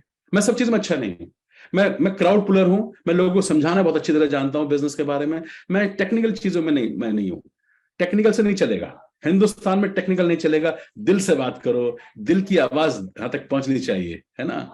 हाँ, तो वो उस तरह से करेंगे तो आप बिजनेस में टिकेंगे भी, और आपकी टीम में परवाह मत करो। अगर लोग नहीं मान रहे हैं आपकी बात, आपको बिजनेस नहीं आता, आप पढ़ते नहीं हैं, मुझे इतने लोग सवाल पूछते हैं, 25 सालों में इतने लोग सवाल पूछते हैं, मैं समझ जाता हूँ इसके अंदर इसकी कमी है। सब लोग कामयाब नहीं होंगे। अपनी टीम में से लोगों को छांटो कि कौन सा आदमी क्या अच्छा कर सकता है, उसको वो अच्छा करवाओ। Note the point. यस या वाह sir, thank you very much. I hope Janaki ma'am आपको क्लैरिटी मिली होगी इससे। Yes sir. और मैं सारा कुछ इनसाइड आउट है, एज सर ऑल्सो सेड, अंदर से ही बाहर की तरफ बिजनेस जाता है हमेशा। वी हैव अमंगस्ट अस संयम, आप यस संयम संयम। बिलोंग्स टू आवर, संयम अनम्यूट करो। तो पंकज जी, मैं आपको बताता हूँ, जैसे आप कुछ लोग आपके भी यहाँ पर हैं, तो आपके माध्यम से मैं आपके ग्रुप में भी ये बताना चाहूंगा कि Shoolini university is the first university पूरे एशिया में जिसने डायरेक्ट सेलिंग के ऊपर कोई कोर्स स्टार्ट किया है। और हमसे पहले सिर्फ फ्रांस में एक बार ये कोर्स स्टार्ट हुआ था, बीबीए डायरेक्ट सेलिंग में।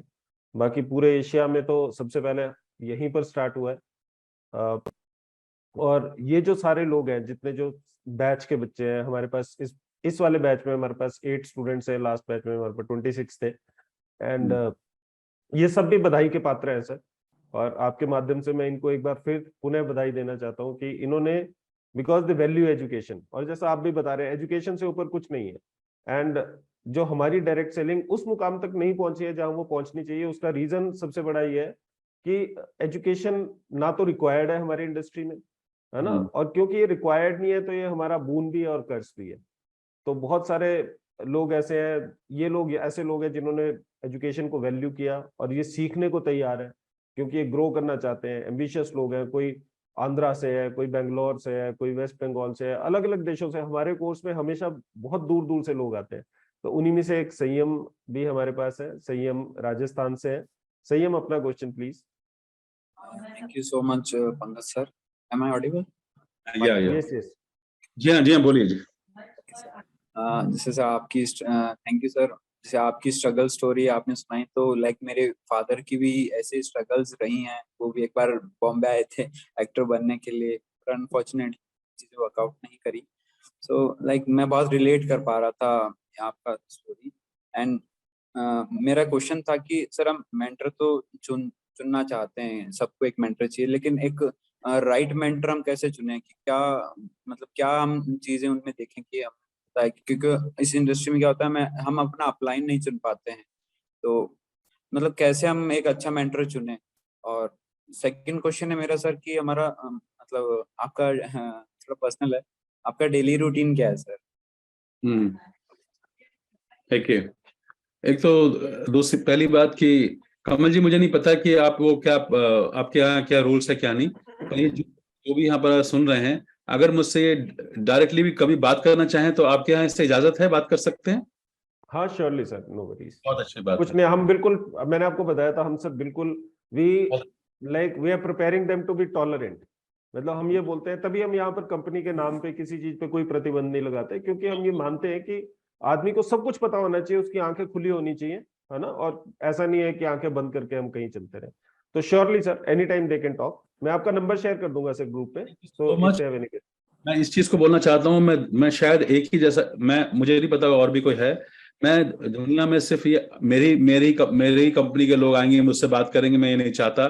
दुनिया में कोई भी स्टूडेंट है, विद्यार्थी है जो सीखना चाहता है, वो किसी भी ग्रुप का हो, किसी भी जगह का हो, मेरे पास जो है वो मेरा नहीं है, परमात्मा का दिया हुआ ज्ञान है, मेरे गुरुओं का दिया हुआ ज्ञान है, मैं वो बांटना चाहता हूँ। विद्या को बांटोगे तो रंग चढ़ेगा, पास में रखने से जंग चढ़ेगा। इसलिए मैं सबको बोलता हूँ कि अगर आपको कभी भी कुछ मेरी जरूरत है, कोई जूम सेशन करना है, कुछ पूछना है, मैं आप सबको स्वागत करता हूँ। दूसरी बात, मेंटोर को जानना, कैसे पता चलेगा कि मेंटोर सही है या कि नहीं है? बहुत सारे लक्षण होते हैं हमारे बिजनेस में जो गलत काम करवाते हैं। कैसे? एक तो मेंटोर के पास जाके आपको अंदर से पता चल जाता है कि ये आदमी सही है कि नहीं। बहुत सारे डाउनलाइन अपनी अपलाइन की गलतियों को ढांकते हैं, बताते नहीं है। कभी अपलाइन ने पैसा ले लिया, मांग लिया डाउनलाइन से, कुछ पैसे दे देना उधार। कभी भी पैसे का लेन देन आपका बिजनेस खराब करेगा। कभी भी कोई अपलाइन कोई बिजनेस कर रही है, दूसरा तीसरा वो आके अपना बिजनेस इसके साथ में आपका जोड़ देगा, तो वो खराब करेगा। ये आप बातें आपको पता चल जाएंगी। कभी भी आपको जरूरत नहीं है कोई ज्यादा स्टॉक रखने के लिए बोलेगा कि आप स्टॉक खरीद लो। बार बार प्रोडक्ट खरीद लो, हर महीने आपको कुछ वॉल्यूम करना है तो वॉल्यूम आपको कीजिए, हमारे यहाँ तो इतना वॉल्यूम चलता है, वॉल्यूम के नाम पर लोग बहुत दगाबाजी करते हैं, फिर प्रोडक्ट के साथ में वो गलत चीजें करते हैं, फिर इधर बेचते हैं इधर बेचते हैं। तो जो भी कुछ गलत अपलाइन, आपको पता चलता है कि आदमी झूठ बोल रहा है। उस आदमी ने बोला मैं 6 बजे आपके घर पे आ रहा हूँ, 6:30 आता है, 7 बजे आता है, पंक्चुअल नहीं है, आप समझ जाना चाहिए ये लीडर नहीं है। फिर कभी कभार हो जाए तो अलग बात है। तो ये एक अच्छे इंसान के अंदर क्या लक्षण होते हैं, वो मेंटोर तो भगवान की तरह होता है यार। आज मैं इतने 25 साल के बाद सुधा कपूर जी का नाम ले रहा हूँ, मेरे लिए भगवान के स्वरूप है, सुमित बहादुर का नाम ले रहा हूँ। सुमित बहादुर जैसा मैंने लीडर ही नहीं देखा, समझे, जो आपकी गलतियों को माफ करता है, जो कभी आपको डांटता नहीं है कभी किसी के सामने। अपलाइन कभी नहीं कि मैं तुम मेरी जागीर हो, क्यों, मैं क्या हुआ, ये क्या हो गया, नहीं बोल सकता। प्यार ही कहेगा, प्यार प्यार प्यार। हमारे पॉइंट वैल्यू होती है, अगर पॉइंट वैल्यू समझते हो तो पीवी बोलते हैं, पीवी, पीवी का मतलब पॉइंट वैल्यू नहीं है, पीवी का मतलब है प्यार व्यार। मैं यही सिखाता हूँ अपने ग्रुप में। इसलिए हमेशा ना जो प्यार लुटाए, केयर करे दिल से, और आपका डाउनलाइन अगर चेन्नई चला जाए तो चेन्नई में भी अगर आपकी जरूरत है तो वहां जाए वहां पर। ये नहीं जो आदमी बहाने बना रहा है, अकाउंटेबल नहीं है, ग्रीडी है। आज पता है ये सब छोड़ छोड़ के क्यों जा रहे हैं ऑफलाइन। वैसे तो दुनिया को बोला कि मैं ये हूं, मैं ये हूं, मैं तुर्रम खां हूं, और इतना अच्छा, बहुत अच्छी अच्छी बातें करी स्टेज से, बहुत अच्छी अच्छी ऑडियो में बातें करी, और दूसरी कंपनी आई तो लालच में, किसी ने लालच दे दिया तो लालच में वहां चले गए, है ना। तो जो अपलाइन आपका या कोई भी आदमी इस तरह की बातें करता है तो ये छिछोरी बातें हैं, ये गलत बातें हैं, अच्छी बातें नहीं है। तो आपको पता चल जाएगा, आपको इतनी समझ है कि आदमी क्या बात कर रहा है। अरे कुत्ता भी समझता है यार, कुत्ता पूछ हिलाता है मालिक के आगे, उसे पता है कि यार मेरा मालिक कौन है। तो ये कुछ चीजें हैं, आपको खुले रखिए, जरा सा भी गलत हो छोड़ना नहीं। मैं हमेशा से बोलता हूं, बहुत सारे लोग हैं ना मुझे बोलते हैं सर हम उसको कह नहीं पाए, तुरंत शिकायत करो। अगर मैं कुछ गलत कर रहा हूं, आपकी डायमंड अपलाइन हूं, मैं कुछ गलत कर रहा हूं, आपका हक है कि आप मेरे से ऊपर जाके अपलाइन से बोल सकते हो, मेरी शिकायत कर सकते हो, या कंपनी में जाके बोल सकते हो कि ये आदमी से मुझे ये शिकायत है। कभी भी किसी की बातें रखना नहीं अंदर, छुपाना नहीं, ढाकना नहीं। तो ये सब चीजें लोग करते नहीं है ऐसा। पहचानो, कुछ लोग बातें तो बड़ी बड़ी कर रहे हैं और जब स्टेज से नीचे उतर के आते पता चलती है उनकी औकात क्या है। मेरी बात को तो ये कुछ चीजों का ध्यान रखें, और कभी भी कुछ ऐसी जरूरत पड़ेगी तो हमेशा हम आते हैं। या तो मेरा रजिस्ट्रेशन हो गया अब सलोनी में, तो आपके यहाँ है ना, कमल जी ने मुझे कर दिया है। मैं तो दुनिया के लिए जीता हूँ, लोगों को प्रेम से करता हूँ। हमारी ऑडियो वीडियो हैं, कभी मेरे चैनल पे जाइए, उसको फॉलो कीजिए, कुछ भी करिए। और कहीं मेरी जरूरत है, सिर्फ इसी बिजनेस में नहीं, कहीं भी किसी को एक्टर बनना है, सिंगर बनना है, कोई मदद चाहिए, किसी चाहिए, तो हम लोग हमेशा तैयार हैं। हम लोग दुनिया में चाहते हैं कि आप जैसे लोग जो आज यहाँ बैठे हैं ना, दुनिया में एक अच्छे इंसान के रूप में जाने जाओ और दुनिया में छा जाओ क्योंकि आप अच्छा काम करते हैं ना। और कुछ पूछना है तो स्पेसिफिकली पूछ सकते हो, कुछ ऐसी कोई बात जो बिल्कुल वही पूछना हो तो। मतलब सर आप जैसे इस स्टेज पे अब आ चुके हैं जहाँ पे आप पास मतलब हर चीज है, तो अब मतलब आप आगे अब क्या करते हैं पूरे दिन में, कैसे आप शेड्यूल करते हैं? मेरे बच्चे सिंगर हैं, मेरा बेटा सिंगर है, मेरी बिटिया सिंगर है, मेरे दामाद सिंगर हैं, हमारी खुद की म्यूजिक कंपनी है, वो गाने बना रहे हैं। आप मुझे मेरे व्हाट्सएप पे आएंगे तो मैं आपके साथ शेयर करूंगा उनके गाने वाने सब कुछ, है ना। तो ये हम काम करते हैं। और अभी मेरा सपना यही है कि बच्चों को खड़े कर रहे हैं, बच्चों को एस्टेब्लिश करना है। अब जो सपना लिया था खुद की फिल्म बनाना, तो परमात्मा ने चाहा तो वो बच्चे कहेंगे तो वो भी है सपना है ना, वो भी सब कर रहे हैं, बहुत सारे काम कर रहे हैं। पर मेरा अभी क्या होता है, एक आपका प्लान होता है, एक परमात्मा का प्लान होता है। कम तो वही करता है जो परमात्मा का होता है।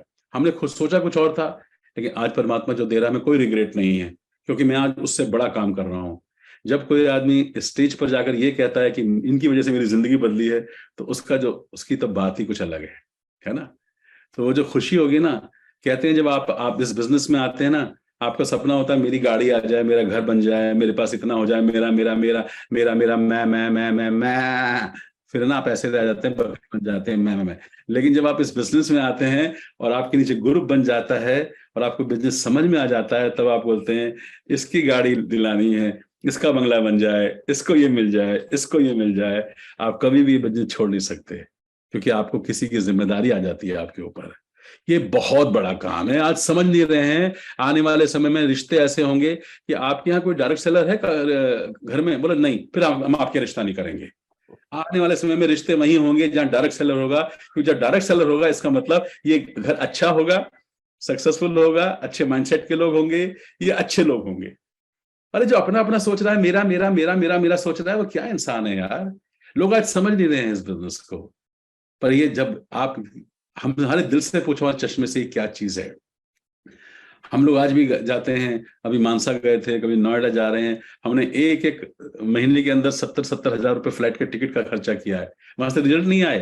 लेकिन आप काम यहाँ करोगे रिजल्ट यहाँ आएंगे, काम यहाँ करोगे रिजल्ट यहाँ आएंगे। परवाह मत करो, परवाह मत करो उस चीज की, बस दिल से ये बिजनेस करते जाओ और ये मैसेज लोगों तक दीजिए। आज जो आपने सीखा है इसको फैलाओ लोगों तक। डायरेक्ट सेलिंग को आप ही लेके जाओगे, आप अपनी टेस्टिमोनीज दीजिए, अपने लोगों को बताइए कि क्या है। किसी से बात करानी, मुझसे बात कराओ, कुछ भी करना है तो। पर धरती पे स्वर्ग है ये, सही मायनों में अगर सही तरीके से किया जाए। डायरेक्ट सेलिंग बदनाम है, अरे बदनाम तो मोदी जी भी हैं, बदनाम मोदी जी को कर रखा है। इतना संत आदमी है, उसको कुछ भी कहते रहते हैं लोग, योगी जी को बोलते रहते हैं। ये तो दुनिया है यार। कुछ तो लोग कहेंगे, लोगों का काम है कहना, छोड़ो बेकार की बात है, तुम प्लान दिखाते रहना, बस सिंपल। और कोई सवाल किसी का, अगर किसी का कोई बात। फाइनली सर, आपके समय की भी हम रिस्पेक्ट करेंगे। मैं आपको इंट्रोड्यूस करता हूँ सर। हमारे साथ कपिल सर हैं, कपिल शर्मा जी। ये भी मेरे साथ कलीग है और हम दोनों मिलके पोस्ट ग्रेजुएट डिप्लोमा चले लास्ट ईयर। तो मैं चाहूंगा कि कपिल सर फाइनली आप कुछ दो शब्द बोले, vote of thanks, and then we will conclude. Thank you so much Pankaj sir. और आई बिलीव जैसे बॉलीवुड में भी, बॉलीवुड जहाँ आज जिस स्टेज पर है, बहुत सारी पैशनेट सोल्स और पैशनेट लोग उसमें काम कर रहे हैं, इसलिए वो आज उस मुकाम पर है। आई थिंक डायरेक्ट सेलिंग को, हमारी इंडस्ट्री को भी पंकज टिटोरिया जैसी सोल्स बहुत सारी चाहिए, बहुत पैशनेट लोग चाहिए। बिकॉज सर आपकी वजह से, आप जैसे लोगों की वजह से हम हैं जहाँ पर हैं। So thank you very much for that. और आज का सेशन या आज की डिस्कशन जो आपने की, आई थिंक सब लोगों को नटशेल में एक डायरेक्ट सेलर या एक नेटवर्कर कैसा होना चाहिए, क्या क्या क्वालिटीज होनी चाहिए, वो आज एक ग्लिम्स मिल गया है। एंड वी रियली थैंक आपके ऑफर के लिए कि हर कोई बच्चा यहाँ से या कहीं से भी आपको रीच आउट कर सकता है। बिकॉज हमारा सबका मानना है, मेरा भी मानना है कि आप यूनिवर्स को सेल्फलेसली दोगे तो यूनिवर्स आपको इतना देगा कि आप उसको संभाल नहीं पाएंगे। आप आई थिंक उसकी testimony. Thank you once again sir for gracing us and our students here. And we look forward कि आप कभी शूलिनी यूनिवर्सिटी खुद आएं और यहाँ पर रूबरू होकर हमारे स्टूडेंट्स के साथ बात करें। Thank you so much sir. मुझे बहुत खुशी हुई, मुझे बहुत खुशी है। आप लोग, मैंने अपना नंबर शेयर कर दिया है, मेरा नंबर सेव कर लीजिए। मैं हमेशा आपके साथ हूँ, एक अच्छी चीज के लिए, एक अच्छे मिशन के लिए। हमारा मिशन ये है, घर घर के अंदर हेल्थ कोच पहुंचाना है और इस ग्रेट कंसेप्ट को पहुंचाना है। और जो लोग कैट माने पढ़ रहे हैं उनको बताना है कि कैट माने कुत्ता नहीं होता बेटा, बिल्ली होता है। तुम गलत पढ़ रहे हो, तुम गलत जानते हो इसके बारे में, ये सही नहीं है। अरे मेरठ से भी बैठे हैं कोई, मधु, वाह क्या बात, ये तो बहुत बड़ी खुशी की बात है। मुझे ऐसा लग रहा है कि मैं किस शब्दों में कमल जी आपका शुक्रिया अदा करूं। थैंक यू सो मच, आपने आज मुझे बुलाया और मैं आपके साथ है। और मैं दिल से दुआ करता हूं आपके सारे सपने पूरे हों। आज हमारे साथ में देखिए, हमारी टीम के बहुत सारे लोग जुड़ गए हैं। मैं डॉक्टर पांडुरंग जी जो है ना, मेरी वाइफ भी हैं, मैं कमल जी मेरी वाइफ भी आज जुड़ गई हैं यहाँ पर। तो सर हम ना उनसे थोड़ा सा सुनना चाहेंगे 2 हाँ, मिनट, थोड़ा सा कुछ भी आशीर्वाद देना चाहे 2 मिनट वो आज मैं जो पूछूं, उनका बहुत बड़ा कंट्रीब्यूशन है मेरी लाइफ में। राइट सर, हमने बहुत सुना है सीडीज में के अंदर वो अपने नाम से है। हाँ मैंने देख लिया। तो तो अमिता मैम, स्वागत है आपका, बहुत बहुत स्वागत। और आपको हम स्पॉटलाइट पे डाल रहे हैं, प्लीज आप आशीर्वाद दीजिए बच्चों को थोड़ा सा। अमिता जी, मैम। हाँ जी, हाँ जी, अमिता जी बोलिए। नमस्कार मैम, स्वागत है आपका, बहुत बहुत स्वागत है।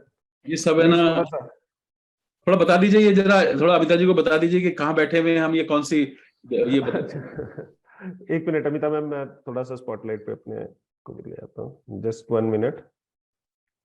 और पंकज जी को भी स्पॉटलाइट रख देते हैं। अमिताभ मैम, मेरा नाम कमलकांत वशिष्ठ है और हिमाचल प्रदेश में शूलिनी यूनिवर्सिटी नाम की एक यूनिवर्सिटी है, जहां पर हम ये एक learning from the master series करते हैं। शूलिनी यूनिवर्सिटी पूरे एशिया की पहली यूनिवर्सिटी है जिसने डायरेक्ट सेलिंग के ऊपर एक फुल फ्लेजेड कोर्स स्टार्ट किया है। हम यहाँ पर post graduate diploma in direct selling करते हैं। सेकंड बैच हमारा चल रहा है इस समय, और वर्ल्ड ओवर मतलब IDSA के साथ हमारा टाई अप है और WFDSA के साथ टाई अप है। डायरेक्ट सेलिंग एजुकेशन फाउंडेशन जो US में है, जो कि एजुकेशन का फर्स्ट रिसर्च सेंटर है, उसके साथ हमारा टाई अप है। और हम यहाँ पर एजुकेशन के माध्यम से डायरेक्ट सेलिंग को थोड़ा सा और एनरिच करने की कोशिश कर रहे हैं। और उसी में हम एक learning from the master series करते हैं, जिसमें हम अलग अलग कंपनीज के जो बेस्ट और जो बहुत अच्छे लोग हैं, बहुत बड़े लीडर्स हैं, जिन्होंने अपने लीडरशिप से ना सिर्फ अपनी जिंदगी को चेंज किया है, बल्कि जो बहुत अच्छी सोच रखते हैं ना सिर्फ अपने ग्रुप के लिए बल्कि पूरी इंडस्ट्री के लिए, तो हम उनको बुलाते हैं इसमें। और सौभाग्य से हमें पंकज जी के साथ टाई अप कराया सुरेंद्र वत्स जी ने, और उसी के थ्रू फिर मैंने इनसे रिक्वेस्ट किया था कि कभी आप हमें बताइए। तो आज बहुत अच्छा सेशन रहा। हम एक्चुअली कंक्लूड ही कर रहे हैं, but we would definitely want कि आप आशीर्वाद अपना जरूर दें। हमारे जो स्टूडेंट्स हैं यहाँ पर फर्स्ट बैच और सेकंड बैच के तकरीबन 30-40 स्टूडेंट्स हैं, तो आप जरूर उनको आशीर्वाद दीजिए। स्वागत है मैम, अमिता मैम आप। Thank you so much. आज का सेशन वैसे मैं थोड़ा थोड़ा सुन रही थी और एकदम बेस्ट सेशन है। और सबसे अच्छी बात है कि आज स्टूडेंट के लिए जो मार्केट है बहुत ब्रॉड है। पहले engineers, doctors, chartered accountant, IAS, IPS यही मार्केट में कुछ पोस्ट घूमती थी, लेकिन आज की डेट में जो मार्केट है वो टोटली डिफरेंट है। ऑलरेडी मैं ONGC में हूँ, HR डिपार्टमेंट में हूँ, तो मुझे मालूम है कि आज की डेट में कितनी सारी अपॉर्चुनिटीज हैं हमारे हाथ में। जिसका जैसा माइंड काम करता है उसके लिए वैसी अपॉर्चुनिटी अवेलेबल है। और कुछ लोगों को डिसीजन लेने में ये मदद करते हैं कि हम और अपने अंदर क्या बेहतरी कर सकते हैं। तो आज का जो प्लेटफॉर्म है बहुत ओपन है। बच्चे आज के बहुत सुलझे हुए हैं, उनके डिसीजन ऑलरेडी माइंड में रहते हैं। उनको पेरेंट्स कुछ भी कहें कि हमें ये करना चाहिए, वो करना चाहिए, वो ना सुन के, बल्कि उनको जो अपने मन में जब वो ठान लेते हैं कि हमें ये करना चाहिए तो वो कर सकते हैं। बिकॉज आज का जो सोशल मीडिया है बहुत स्ट्रांग है, और सोशल मीडिया के जरिए जितनी भी सारी इंफॉर्मेशन हम लोग ले रहे हैं, एक्चुअली वो उसको हम लोग और एक्सप्लोर करने की कोशिश करते हैं। तो जो नेटवर्क मार्केटिंग है वो अपने आप में एक बहुत बड़ा प्लेटफॉर्म है। जितने भी लोग समझदार हैं वो एक नेटवर्क का निर्माण करेंगे, और जो लोग को अपनी समझदारी पर डाउट है वो उस नेटवर्क के अंदर काम करेंगे। तो दोनों की डेफिनेशन मैंने आपको बता दी। अब आपको कितना अपने अंदर विश्वास है, कितना और आप अपने बेहतर एक्सप्लोरेशन में अंदर अपने उत्पत्ति कर सकते हो, तो वो डिसीजन होगा आपकी सफलता का। तो जो नेटवर्क मार्केटिंग है, आज से जब हमने 25 साल पहले जो डिसीजन लिया था, उस समय नेटवर्क मार्केटिंग बिल्कुल नया था और हमें कुछ पता नहीं था। लेकिन इसे सीखने में हमें कतई वो नहीं हुई कि हम इसे सीखे नहीं। हमारे लिए नई चीज थी, एक अपॉर्चुनिटी की तरह हमने लिया। और जब हम किसी भी चीज को एक अपॉर्चुनिटी की तरह लेते हैं ना, तो हमारी जितनी सीखने वाली जो विंडो है वो ओपन हो जाती है।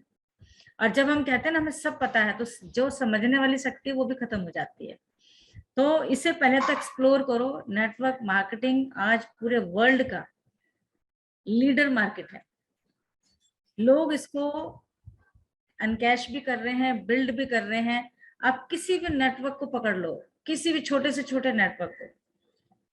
एक गाड़ी धोने वाले के पास भी एक नेटवर्क होता है, दूध बेचने वाले के पास भी एक नेटवर्क है, न्यूज़पेपर बांटने वाले के पास भी नेटवर्क है।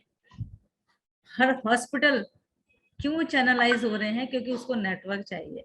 हर चीज एक नेटवर्क बेस्ड है। अगर हम आज अब इस नेटवर्क को नहीं बनाएंगे या नहीं इसको बनाएंगे, तो कहीं ना कहीं हम समय से पीछे रह जाएंगे। तो समझदारी ये है कि अपनी एनर्जी को सही जगह लगाओ और इसको ढूंढने की कोशिश करो, इसके अंदर है क्या चीज, ऐसी क्या चीज है जो मार्केट का किंग बनता जा रहा है नेटवर्क मार्केटिंग। कितने भी ले लो मार्केट में, सब के सब नेटवर्क के पीछे हैं, और नेटवर्क बिकता भी है, लोग खरीदते भी हैं। आज आपको इतने सारे फॉल्स कॉल आते हैं, वो किसी नेटवर्क की वजह से आते हैं। किसी ने खरीदा है वो, तो आपको कोई कॉल कर रहा है, चाहे वो बैंक है या इंश्योरेंस कंपनी है, कुछ भी है, वो सब खरीद रहे हैं और कुछ लोग उसमें बिक रहे हैं। लेकिन किंग कौन है? जो उस नेटवर्क का मालिक है। तो ये चीज समझने वाली बात है। फिर आती है बात कि हमें कंप्लीट पैकेज चाहिए। जैसे पंकज जी ने बात करते भी हैं, हमेशा पैकेज ढूंढते हैं हम लोग।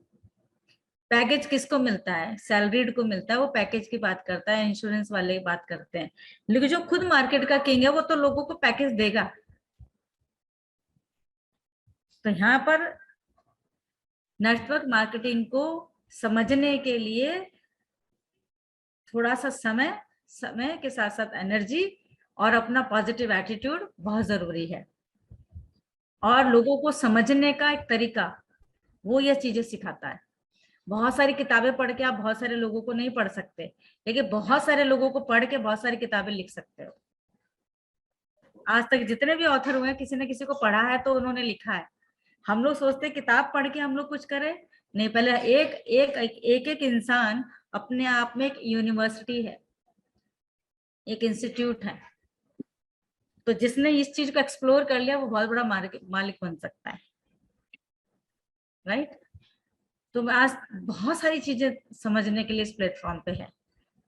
और सक्सेस के हमेशा प्रिंसिपल्स हैं, उन प्रिंसिपल्स के बेस पे, चाहे नेटवर्क हो या अपना ओन बिजनेस हो, ट्रेडिशनल हो, कुछ भी हो, वो उसके बेस पे ही चलेगा।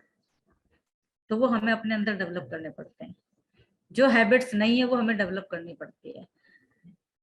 सबसे पहले ना सुनने की ताकत को डेवलप करना पड़ता है। आपके जो ना सुनने की जो मसल्स है, उसको बिल्ड कर लीजिए, तो आप नेटवर्क के सबसे बड़े मालिक होंगे। शर्माने के लिए हम शर्मा जाते हैं, हम बात खुल के नहीं कर पाते, उसकी भी मसल्स डेवलप करनी पड़ेंगी। Listening is a good art, उसकी हैबिट डालनी पड़ेगी। तो बहुत सारी चीजें जो हमें डेवलप करनी पड़ेगी, जो हमने कभी नहीं सीखा था, लेकिन हमें इस बिजनेस के जरिए बहुत कुछ सीखने को मिला और बहुत सारे लोगों के साथ व्यवहार करने का मौका मिला। और आज टचवुड हिंदुस्तान के हर कोने में इस बिजनेस में हम लोग टचवुड इस बिजनेस में नेटवर्क मार्केटिंग के थ्रू लोगों के घरों में रोशनी पहुंचाने का काम कर रहे हैं। और इसीलिए network marketing is a champion, right. तो आप लोगों ने मौका दिया, thank you so much. Wish you all the very best. आप best of the best student निकले अपने कॉलेज से, और मेरी आपके लिए बेस्ट विशेस हैं। आप अपने भविष्य में बहुत अच्छा करेंगे। Thank you so much, God bless. Thank you very much ma'am for your kind words. बस मैं अभी हम तीनों को स्पॉटलाइट से हटा के I will have a quick, जितने भी स्टूडेंट्स हैं मैं उनसे रिक्वेस्ट करूंगा कि अपने कैमरास ऑन करें, so that we can have a एक हम फोटो ले लें, सेल्फी, ताकि याद रहे हमेशा आज का ये ऐतिहासिक दिन। और पंकज जी, मैं आपको सच बता सकता हूँ कि मतलब हमने जितने भी एपिसोड किए हैं, ऑलमोस्ट सभी लोग यहाँ पर आए हैं जो इस इंडस्ट्री के दिग्गज हैं। और उनमें से अगर मैं बात करूं कि अगर बहुत सारा कंटेंट, बहुत अच्छी अच्छी बातें लोग बताते हैं। अच्छा सॉरी, इस वाली फोटो में पंकज जी की पिक नहीं है। पंकज जी आप अभी कैमरा अगर ऑन करेंगे तो। हो नहीं रहा है। अच्छा, unable to start unable to start आ रहा है। नहीं You ऐसा तो एक मिनट अब करिए सर काइंडली। या चलो थैंक यू, क्योंकि आप ही के ऑनर में हम ये स्क्रीनशॉट ले रहे हैं। आप ही जस्ट गिव मी 1 सेकंड। दोनों मैं आपके साथ शेयर करूंगा पंकज जी इसको। एक और ले लीजिए शेयर। हाँ मैं लूंगा सर, 1 मिनट है भैया, क्योंकि 2 स्क्रीन्स पे है तो दोनों की लेना पड़ेगा।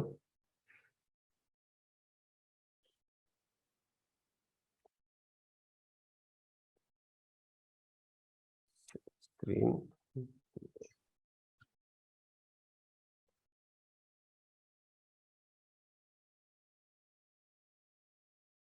Right sir.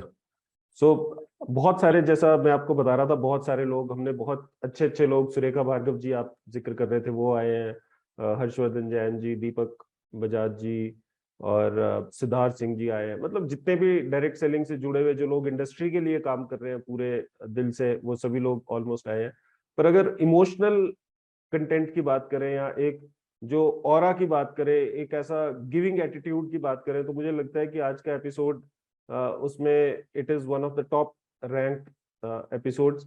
आपका बहुत बहुत धन्यवाद पंकज जी, आपका, अमिता मैम आपका, और आपके ग्रुप के जितने भी लोग आए हैं उनका भी मैं हार्दिक स्वागत करता हूँ। Thank you very much for joining us, और it has really been a pleasure to have you amongst us। और जैसा कपिल सर ने बताया, हम रिक्वेस्ट करेंगे कभी भी पंकज सर आप अगर हिमाचल की तरफ को आए तो do like give us a chance कि हम आपको होस्ट कर सके या शूलिनी यूनिवर्सिटी में। और again on the behalf of my entire PGDDS team, Kapil sir के बिहाफ पे, अपने स्टूडेंट्स के बिहाफ पे आपका बहुत बहुत धन्यवाद आने के लिए। और बहुत ही ज्यादा मजा आया, मैं वर्ड्स में कभी बयान नहीं कर सकता। और ऐसा लग रहा था कि जैसे आप फिल्मी आदमी है, लेकिन ऐसा लग रहा था हम मूवी देख रहे हैं कोई। बहुत ही अच्छा चला। Thank you very much sir, thanks for your blessings. मैं आपको धन्यवाद देना चाहूंगा कि आपने आज मौका दिया, मेरी टीम को आपने इसमें मुझे इजाजत दी, और मेरे टीम के बहुत अच्छे चंदिंदा हीरे बैठे हैं यहाँ पर। और मैं एक सपना देख रहा हूँ मेरी तरह ये सब लोग भी आपकी यूनिवर्सिटी में आएंगे और एक फैकल्टी को आप ये संबोधन करेंगे, और ये सब लोग हमारे डायमंड एंड अबाव जाएंगे, और बहुत अच्छे लोग हमारे साथ में काम कर रहे हैं।